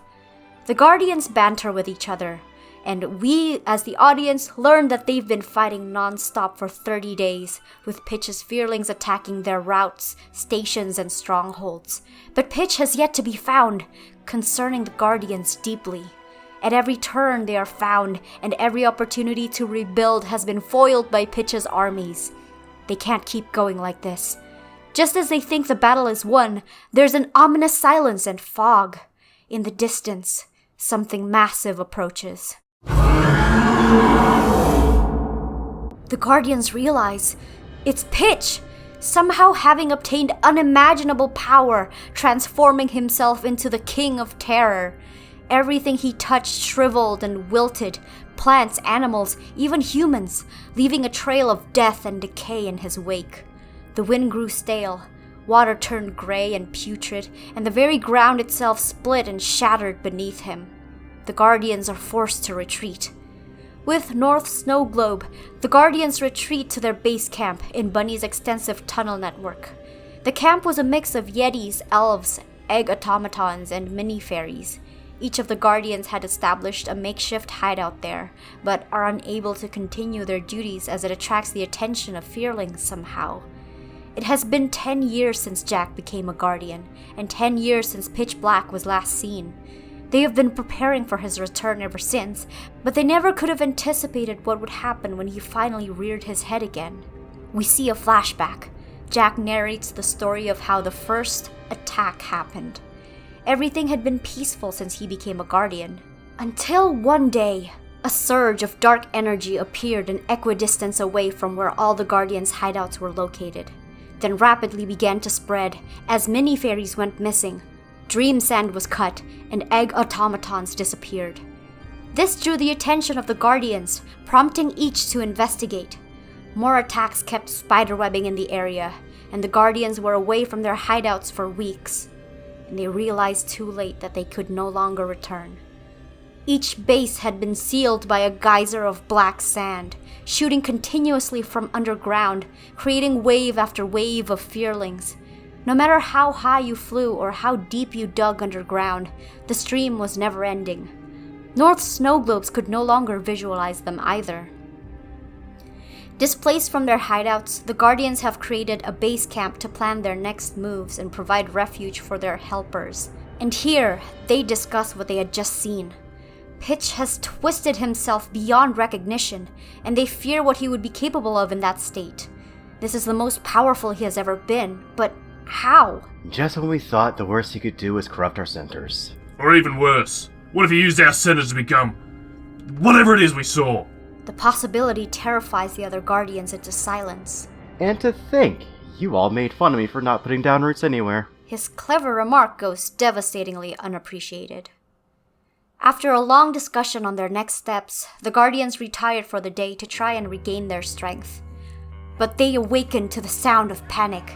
As giant black sand tentacles begin to invade their camp, there was a mad scramble to evacuate the Guardians' helpers.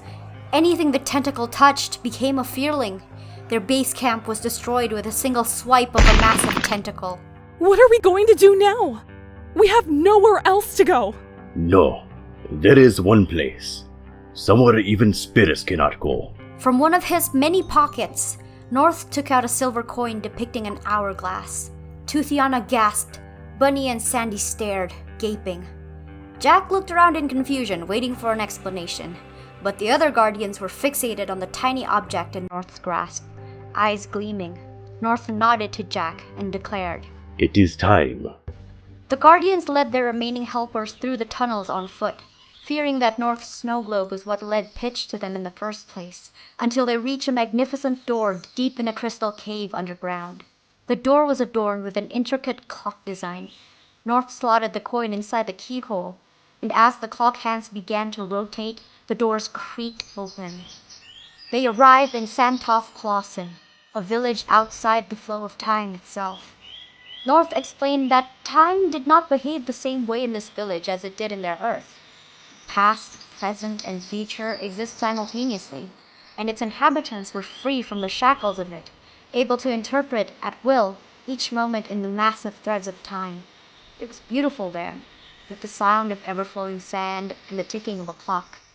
The guardians rushed inside the castle at the center of the realm to find North's mentor. However, immediately, North sensed that something was off. The castle was too quiet. They rushed into the study, a grand room filled with sand pouring from turning gears and pooling onto the floors, creating little pools with intricate patterns that are constantly being wiped away by a spinning clock hand. On an overlooking balcony, they found an old man with a long white beard crumpled over the desk with a quill in hand. Father Time! Luckily, he only appeared to be asleep, but they couldn't wake him up. Sandy sensed that he was having a nightmare and used his magic to chase it out. They quickly defeated it, and as soon as they did, Father Time awakened. He was distraught by what had taken place and rushed to his pool of sand to review something. His face twisted in horror. It's all wrong. Pitch Black has infiltrated Santov Clausen. He trapped me in a nightmare. Impossible! How could someone enter Santov Clausen with that coin? It isn't. In all my time, I have only ever given away 2 coins. One to you, my boy, and another to a member of this very village. They had chosen to leave the village and live on Earth a long time ago. When this individual left, I gave them a coin so they could return whenever they wished. Father Time stroked his beard in contemplation. Of course, this happened hundreds of years ago. The coin would have been passed down for generations, but eventually, according to my records, ended up in a pawn shop 10 years ago. Pitch found it and used it to enter Santov Clausen. After putting me to sleep, he ransacked my poor archives to find any relic that could grant him power, and discovered the Endless Hourglass. The Endless Hourglass? It was an ancient Atlantean artifact that had been lost for over a millennium. It allows those in possession to reset the day. However, it only resets to the latest sunrise. When it is used, anyone but the master of the hourglass loses their memories of the day that was reset. The hourglass also allows its master to travel to any point in time, but it can only be used once before the hourglass loses its power permanently. That's how he's been outfoxing us at every bloody turn. Indeed, and that's why my records are currently a mess. Pitch used the time machine to travel to the past and obtain the relic at its last known location. And, as you say, he has been able to win every battle he'd ever fought to acquire the power he has. So, how do we fix this? Father Time considered for a long moment and cast a meaningful glance at Bunny, whose eyes widened in realization. Oh, no. No. You're not seriously suggesting. You must travel back in time and stop Pitch before he can acquire the hourglass. If you don't, I fear his new form will destroy the Earth, leaving it as barren as the moon itself. Bloody hell. Well, if you have any other bright ideas, we are open to suggestion, Bunny. The Puka opened his mouth as though to speak, but his words never came.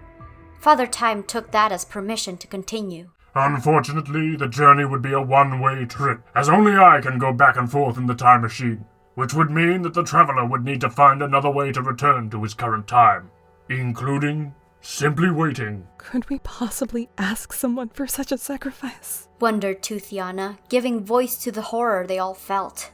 I'll do it. Came Jack's voice, startling every single one of the Guardians. I'll go back in time to stop Pitch before he can acquire the hourglass. No sweat. To their mournful protests, Jack pointed out the indisputable truth. My work is a lot more flexible. Unlike you guys, I don't have any roots. I can do my job in any time, any place. After all, the kids in this world, of this time, have existed without me for ages. They only had me as a guardian for 10. They'll be okay without me. No, Jack. As leader, it is my responsibility to accept banishment. But Jack didn't back down. Stubbornness was a vice he would never overcome, it seemed. My powers have consistently proven the most effective against Pitch. And compared to the rest of you, I'm the most resistant to his powers too. Mate, you don't know how long you'll be there. Before you can get back. It could be centuries. Maybe even 1,000 years. Jack took in their solemn faces, imagining and committing to memory the curves of their smiles. I've been alone before. Jack shrugged with a carelessness he didn't feel and knew they didn't believe. I can do it again. Under great duress, they submitted to Jack's arguments and accepted his plan. Alright, mate. The sardonic twist of his words did little to hide the pain in his eyes. You win. Looks like you're the expendable one. Jack took solace in knowing that if anything should go wrong, at least it would be him and not his family. The plan was for Jack to seal Pitch in the past and use the hourglass to return to his current time, taking it away from Pitch and rendering it useless after. And so, Father Time fired up his time machine and sent Jack back into the past. Before he left, he said, I'll be back before you know it. Jack Frost was sent 10,000 years into the past, in an area somewhere in the Nordic Sea. From the skies, Jack saw Pitch Black dashing across the water, towards one of the islands in an archipelago. Jack gave chase in stealth, following Pitch onto the island, and letting him lead the way. Eventually, Pitch found the hourglass at its final resting place, hidden deep beneath the labyrinth, underground. Jack froze Pitch's hands and feet and snatched the hourglass before Pitch could grab it. Well, if it isn't the baby guardian, regardless if it's in the present or the past, you continue to be a thorn in my side. Jack reached for the relic and, in a slip of overconfidence, lost his focus, taunting the caged spirit before him. Thanks for the 5-star job review. In the moment of opportunity, Pitch managed to grow an extra limb from the shadows and blasted Jack with darkness. By the time the dust cleared, Pitch was gone. A fierce battle between them occurred, scrambling for the hourglass and trying to make sure the other didn't get away. Jack was stronger, sharper now than when he first fought Pitch 10 years ago, but he was also worn from unrelenting battles in his current timeline. Pitch swiped at Jack with his scythe, and Jack narrowly managed to avoid losing his eye. Yet still, the ichor and black sand now pouring from his eye gave Pitch the upper hand he needed. He caught Jack's foot with a shadow, while another shadow yanked the hand holding the hourglass towards Pitch. The darkness began to engulf him, and in that moment, Jack knew that he would not be able to defeat Pitch. He needed to destroy the hourglass. In a last desperate move, Jack channeled his power into the hourglass, overloading it with his energy. The glass began to crack. The hourglass shattered, unleashing the most powerful blast Jack had ever produced in his entire life. The explosion was strong enough to form a new glacier that froze over the entire archipelago, encasing the injured Pitch in a prison of ice, along with Jack himself. And so, Ahtohallan was created. Act 2. As the earth began to warm and left the Ice Age behind, the ice prison Jack had created remained unthawed. After several thousand years, Jack finally awoke from his dreamless slumber. Surrounded by seemingly unending walls of ice, it was as if no time had passed at all for him. He spotted Pitch encased deep within the thick ice layers of the glacier, and spotted his own reflection. He almost didn't recognize himself. He looked older, now with a scar over his right eye, and his clothes no longer fit. The memories of his battle with Pitch came flooding back, but the most important thing he remembered was that the endless hourglass had been destroyed, and he was trapped in the past. He realized the time magic must have done something to him. From a meta perspective, this is when Jack gains his physical age manipulation ability. When he ventured out of the glaciers, he was immediately confronted by a spirit he knew only in name, Mother Nature. Aided by 3 of her helpers, the Fire Spirit, the Wind Spirit, and the Knock. Who are you, and what have you done to this archipelago? She demanded. Her voice, her poise, everything about her commanded deference. Authority. What? Huh? Lightning cracked through the sky while thunder rumbled, a clear message of the spirit's barely restrained anger. On my authority, the Earth left the Ice Age thousands of years ago. And yet, these particular islands remain frozen. Care to explain why? His jaw fell slack. 1,000 years? Several thousand years. His head was spinning. It wasn't on... I didn't do this on purpose. I didn't even know this would happen. Look, I'm a spirit sent back to the past by Father Time to go after a dangerous spirit named Pitch Black. I was supposed to stop him from causing the literal end of the world in the future. Mother Nature was taken aback by the name and grew even more suspicious of Jack. Lies. Pitch Black still roams free. Do not try to deceive me. No, not this time's Pitch Black. The Pitch Black from the future that traveled here to get... You know what? I'll just show you. Jack took Mother Nature and the spirits into the glacier to reveal Pitch trapped in the ice still. He explained the events of what had transpired between him and Pitch, how the hourglass ended up destroyed, and how he was now stranded there. At last, Mother Nature believed him. This glacier has become its own entity as of recent millennia, imbued with powerful magic that archives all moments in time. Her magic has spread to the forest nearby, bringing the wind, water, earth, and fire spirits to life. She gestured to the 3 of the helpers by her side, her voice gentle as a mother's. Since the hourglass you mentioned contained time magic, I speculate that when you overloaded the hourglass with your ice magic, the 2 merged together, becoming stronger than its individual parts, and created something entirely new. Ahtohallan. Jack listened carefully, feeling strangely nostalgic to the brief time he'd spent as a mortal, with a mother of his own. It was a feeling that had been all but forgotten. But more importantly, Jack, I wonder what you will do now. She looked at him, curious and expecting. After a pause, he finally spoke. I'm not sure. But I do know that I had to make sure Pitch stays here. So, can I ask you a favor? Mother Nature looked on in silence, but something about it told Jack that she was allowing him to continue. Could you please make sure that no other spirit or human ever comes near or leaves Ahtohallan? The silent contemplation that ensued made Jack fidget terribly where he stood. He was reminded of young children waiting expectantly for their mother's permission to go out and play. But eventually... Granted. She shifted her regal gaze to the water stallion. Knock. On my authority, this is your duty now. The water spirit bowed its head in deference. Jack reacquainted himself with the wind, telling it that they would be great friends in the future. And thus Mother Nature decreed that the wind should always obey Jack, as it owed him its life. Noticing Jack's ill-fitting clothes, as a gift, Mother Nature created him new ones, some from the material of his old clothes, like his beloved blue hoodie, and others being completely new. With the wind, Jack attempted to make his way back to Santolf Clausen, but found that the door did not exist yet. For 10,000 years, Jack pleaded to the moon for guidance, but just like the isolation of his rebirth, he received no answer. So he watched over Ahtohallan, ensuring that Pitch nor his magic had moved, that the ice never melted or waned, not out of necessity, but pure paranoia. He grew despondent and jaded, missing the other guardians and the sense of belonging he had with them deeply. He regretted his moment of stupidity, his need to taunt, his inability to focus, that led to Pitch's advantage, and to Jack ultimately destroying the hourglass. His inability to defeat Pitch was his own power and his own mental weakness, and so he was determined to get stronger. He trained for centuries in the enchanted forest with the help of the other nature spirits, harnessing the forest's magic and growing stronger day by day.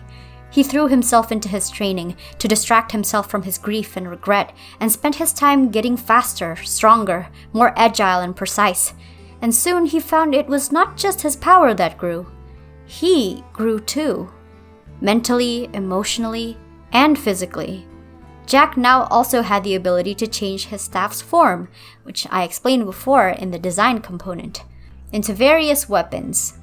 He added more protective armor to his clothes to support his arsenal and be more prepared for combat. When he wasn't training, he was hunting down fearlings and erasing any trace left behind by future Pitch. But he was always careful to never interfere with past Pitch that belonged to that timeline, or be seen by any man or spirit outside of the Enchanted Forest. Pleased with his dedication, Mother Nature allowed him dominion over leaves, allowing him to command the leaves of every tree or plant and use them as spies to keep watch for Pitch. Eventually, people began to settle in the Enchanted Forest. Jack was thrilled to play with the children and tap into his center again. He realized, in awe, that he had almost forgotten his own center. He was the guardian of fun. How could I have forgotten my own center? Jack started acting as a guardian spirit for the children of Northuldra, guiding them home when they got lost in the forest and saving them from accidents that should have caused serious injury. He became known as the Hunter Spirit, as he would leave freshly hunted game at the doorstep of families when the tribe did not have enough food, or sometimes be misidentified as the Wind Spirit who answered to his command. Unfortunately, as they would never come to know his true name, he would remain unseen to them, which only caused Jack to grow colder and more bitter, feeling like he had been transported to his early days as a spirit. Instead, the Northuldra began calling him Old Man Winter, after his cold, bitter winds and moody temperament, which was an added layer of insult to injury for Jack. Anyone who called him Old Man Winter might mysteriously slip on fresh frost or find their doors frozen shut with frost the next day, even in the middle of summer. Tales of Ahtohallan were soon passed from the spirits to the Northuldra, their story and warning immortalized in song. In her waters, deep and true, lie the answers, and a path for you. Dive down deep into her sound,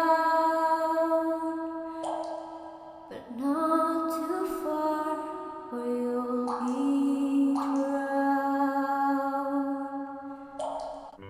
Eventually, the Arendellians arrive in Northuldra, and Jack has been noticing Ahtohallan behaving strangely for years now, but he couldn't figure out what was causing it or how to fix it.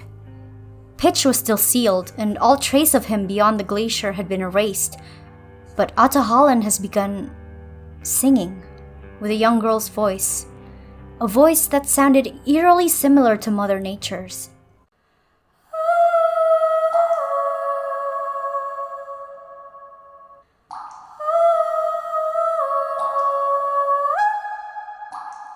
When the small contingent of a neighboring kingdom arrived, Jack curiously attended the welcoming ceremony, playing with the village children and curiously getting to know the Arendellians.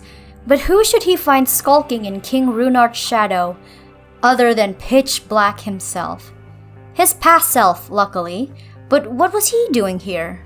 Jack did his best not to be seen, but he watched Pitch carefully. Pitch didn't seem interested in the diplomatic meeting between the two peoples. He seemed to be searching for something else, as though he was listening for something. At the same time, Pitch was using his nightmarelings to guide King Runart along, whispering in his ear and validating his dark intentions. Jack was forced to not interfere, as it was an event that had occurred without the future's intervention, and to step in would be to bring terrible consequences. The leader of the Northuldra was killed, and war sparked between the Arendellians and the Northuldra. In the ensuing chaos, Pitch made a break for Ahtohallan, while the spirits of the forest were distracted by the fighting. Jack noticed a Northuldra girl helping the Arendellian prince to escape, and, unable to ignore his guardian instinct, he assisted their escape. Then, at last, Jack makes chase to ensure that future Pitch was not released. He cut past Pitch off at the northern shore, realizing that he now stood at eye level with Pitch. Pitch demanded to know who he was, but Jack didn't answer. Keeping his hood up, he simply started attacking. Ah, I see. Another of the pesky forest spirits, then. No matter. I shall... A lightning-fast ice blast immediately immobilized Pitch, encasing him in a spray of hoarfrost. Jack twirled his staff. He psychically called to Mother Nature and the other forest spirits, who answered his summons immediately, and they looked on in horror at the sight of Pitch. He almost got to Ahtohallan. If he manages to release his future self... Mother Nature solemnly nodded. I am aware. We shall lock down the entire forest. Make sure nothing can leave and nothing can enter. Jack's eyes widened in dismay. It doesn't need to be that drastic, does it? Mother Nature glanced at the frozen statue that had become of Pitch. I can sense that the people of Arendelle and the North Ultra have now been affected by the boogeyman's power. It is an insidious kind of fear that will only grow and destroy. We must cut him off from his most valuable resource. Jack bit his tongue, thinking to the 2 children he helped escape. Surely not them, though, right? I guess. You're probably right. Sensing his reservation, Mother Nature continued. Jack, you said that Ahtohallan has been singing.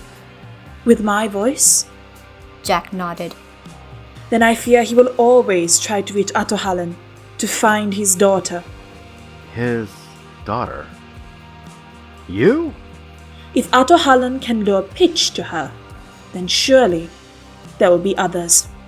But why would she do that? Jack's question did not need an answer, for he knew it the moment he spoke. The boogeyman sealed inside Ahtohallan was beginning to corrupt it. And so the spirits moved Pitch of the current timeline outside its borders, then encapsulated the enchanted forest in an impenetrable mist, trapping all who reside within, and keeping anyone who tries to enter out. However, sensing that there had been 2 that had gotten away, Ahtohallan split a piece of herself, the part untouched by corruption, and escaped with them, ensuring that Pitch would never have all of her. The Northuldra began telling tales of a 5th spirit that would reunite them with the elemental spirits again. The fear instilled in Iduna and Agnar that day continues to grow, cultivated over the years by Pitch. He fed on Iduna's fear of being discovered as Northuldra, and the fear wrought by leaving the world and everyone she knew behind. He fed on Agnar's pain from losing his father, the fear he felt ascending the throne at such a young age. But Ahtohallan's blessing always kept them safe, and helped them find comfort in each other. Ahtohallan grew fond of them, sensing that they were 2 humans filled with love, such that she chose to be reborn as their daughter, Elsa, a physical and mortal embodiment of Ahtohallan herself. And Pitch was determined to make them fear it. One member of the Arendelle royal family who would be unaffected by Pitch's influence, their youngest daughter, Princess Anna, who was instead born full of her parents' love. Even after being struck in the head with Elsa's magic, with Pitch's interference, Anna never knew fear. The rest of her family, on the other hand, was consumed by it. Even after they sought advice from the trolls, they ignored Grandpappy's words. They cultivated Elsa's fear, instilled it in her in an act of what they believed to be love, twisted and warped by Pitch's influence. Once again, Agnar and Iduna were lured to Ahtohallan, believing that it held all the answers to their daughter's curse, but their ship was sunk by the knock before they could ever reach their destination. And Jack mourned the deaths of the 2 kids he once saved. Am I being punished? By whom? Pitch was cast away yet again, but it was no matter, for he had a much better pawn for his plans. He cultivated Elsa's fear and power to ensure she would be strong enough to overpower the nature spirits when it came time for her return. And by the time Elsa returned to her throne as a queen sorceress, no longer hiding her power from her people, Pitch knew she was ready. And so, Elsa starts to hear Ahtohallan calling out to her. Sensing this activity and how far Ahtohallan's power could reach, the nature spirits acted quickly and decisively, driving the Arendellians out of the kingdom to push them further south, away from the siren song. But despite their efforts, Elsa was instead drawn to the mysterious voice, sensing a kindred spirit in it, and traveled to the enchanted forest. Past Pitch had not dared set foot there again, knowing that the ice spirit awaited him in the forest, so he placed his faith in the young queen to unleash whatever was imprisoned in Ahtohallan, using Ahtohallan's gift against her. The nature spirits were immediately hostile toward Elsa and her company of travelers, trying to drive them out. Jack rode along, watching but not interfering, as the wind spirit captured them in a tornado, ready to throw them back beyond the forest. Inside the tornado, Jack got his first look at the mysterious queen. Time slowed down. All at once, Jack recognized the energy thrumming at her core, in her center. She has ice powers too?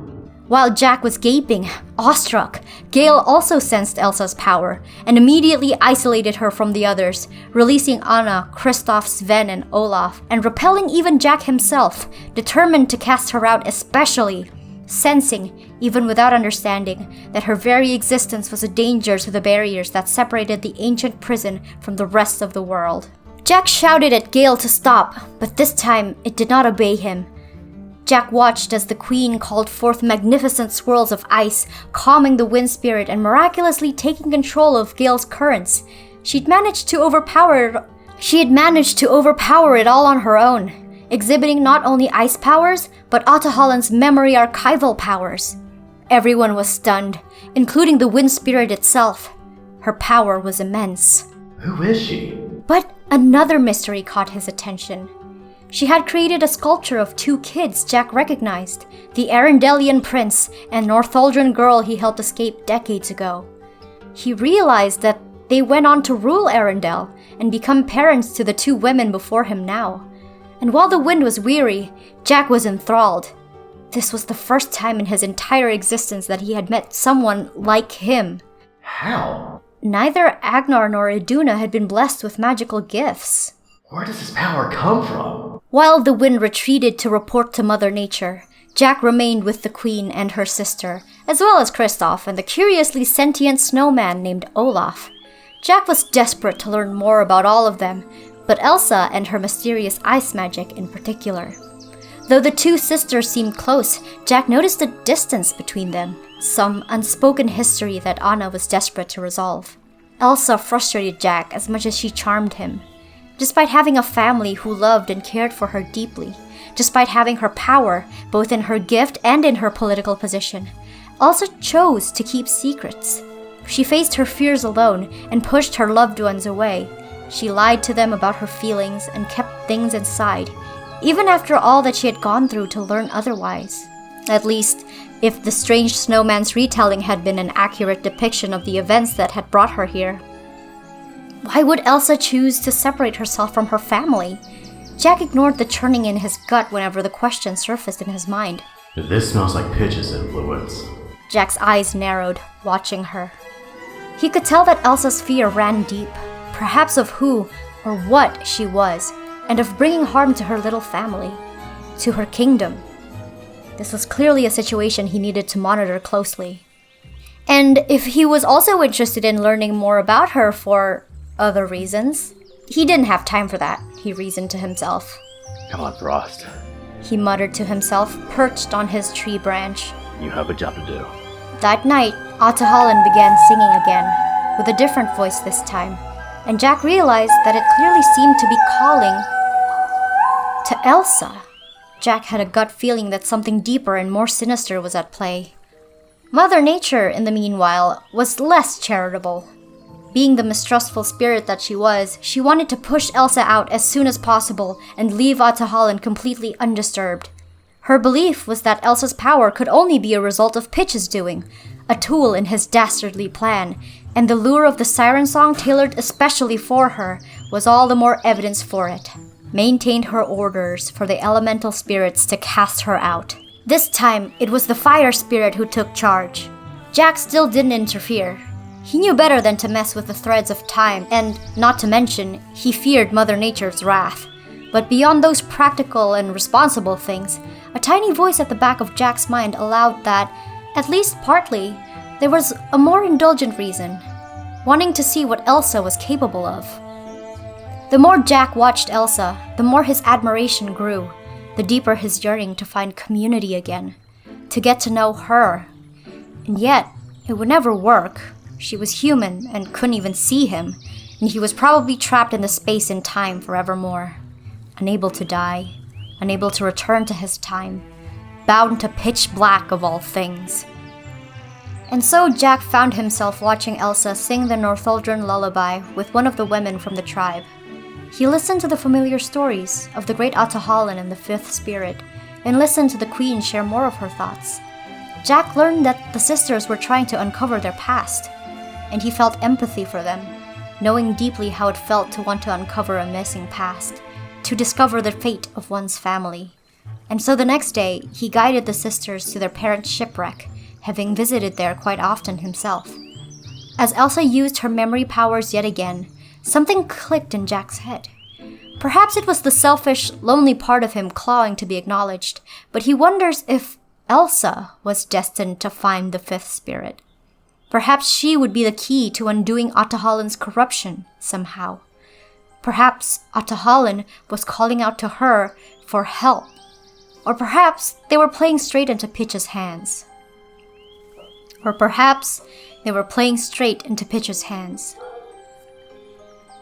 Jack was not best pleased with Elsa pushing Anna and Olaf away, but he stayed with her as she continued on her journey north. Once she reached the North Shore, where Jack had once, far in the future, fought side by side with the other guardians to cut Pitch down in his path, he sensed Mother Nature approaching, and left Elsa to find her before she found Elsa. While Elsa faced the knock, Jack stopped Mother Nature in her warpath. Move aside, Frost. Something is breaching our defenses, and you are standing in my way. Mother Nature, please. We need to let her pass. Have you lost your mind? You, of all spirits, know how imperative it is that nothing disturbs Ahtohallan. I know. And you know that Ahtohallan has been right for several decades now. She's been calling out for help, and none of us know how to help her. And then out of the blue, this woman appears and she has ice powers. What if she's connected to Ahtohallan somehow? What if she's the key? The key to my father's freedom, you mean? Your judgment is compromised, clearly. Pitch is not above manipulating his past self to do his bidding, using the siren song to lure him in with the sound of my childhood voice. Do you honestly think he wouldn't create a living key? One conveniently with the power of his prison and the means to eradicate it? Maybe. Maybe you're right. Maybe I'm wrong. I don't know. But what I do know is that it's Elsa's destiny to reach Ahtohallan. And I won't let you touch her. Jack raised his staff at her. Mother Nature's face darkened. Then so be it. A storm rolled in, flashing with lightning from Mother Nature's anger, as Elsa tried to push her way through the dark sea. The two ancient spirits engaged in a fierce battle, with Mother Nature throwing all of her might at Jack. But his training served him well, allowing him to avoid her blows in the nick of time. One hit, and he knew it would be over for him, but he was determined to weather the storm and buy Elsa time.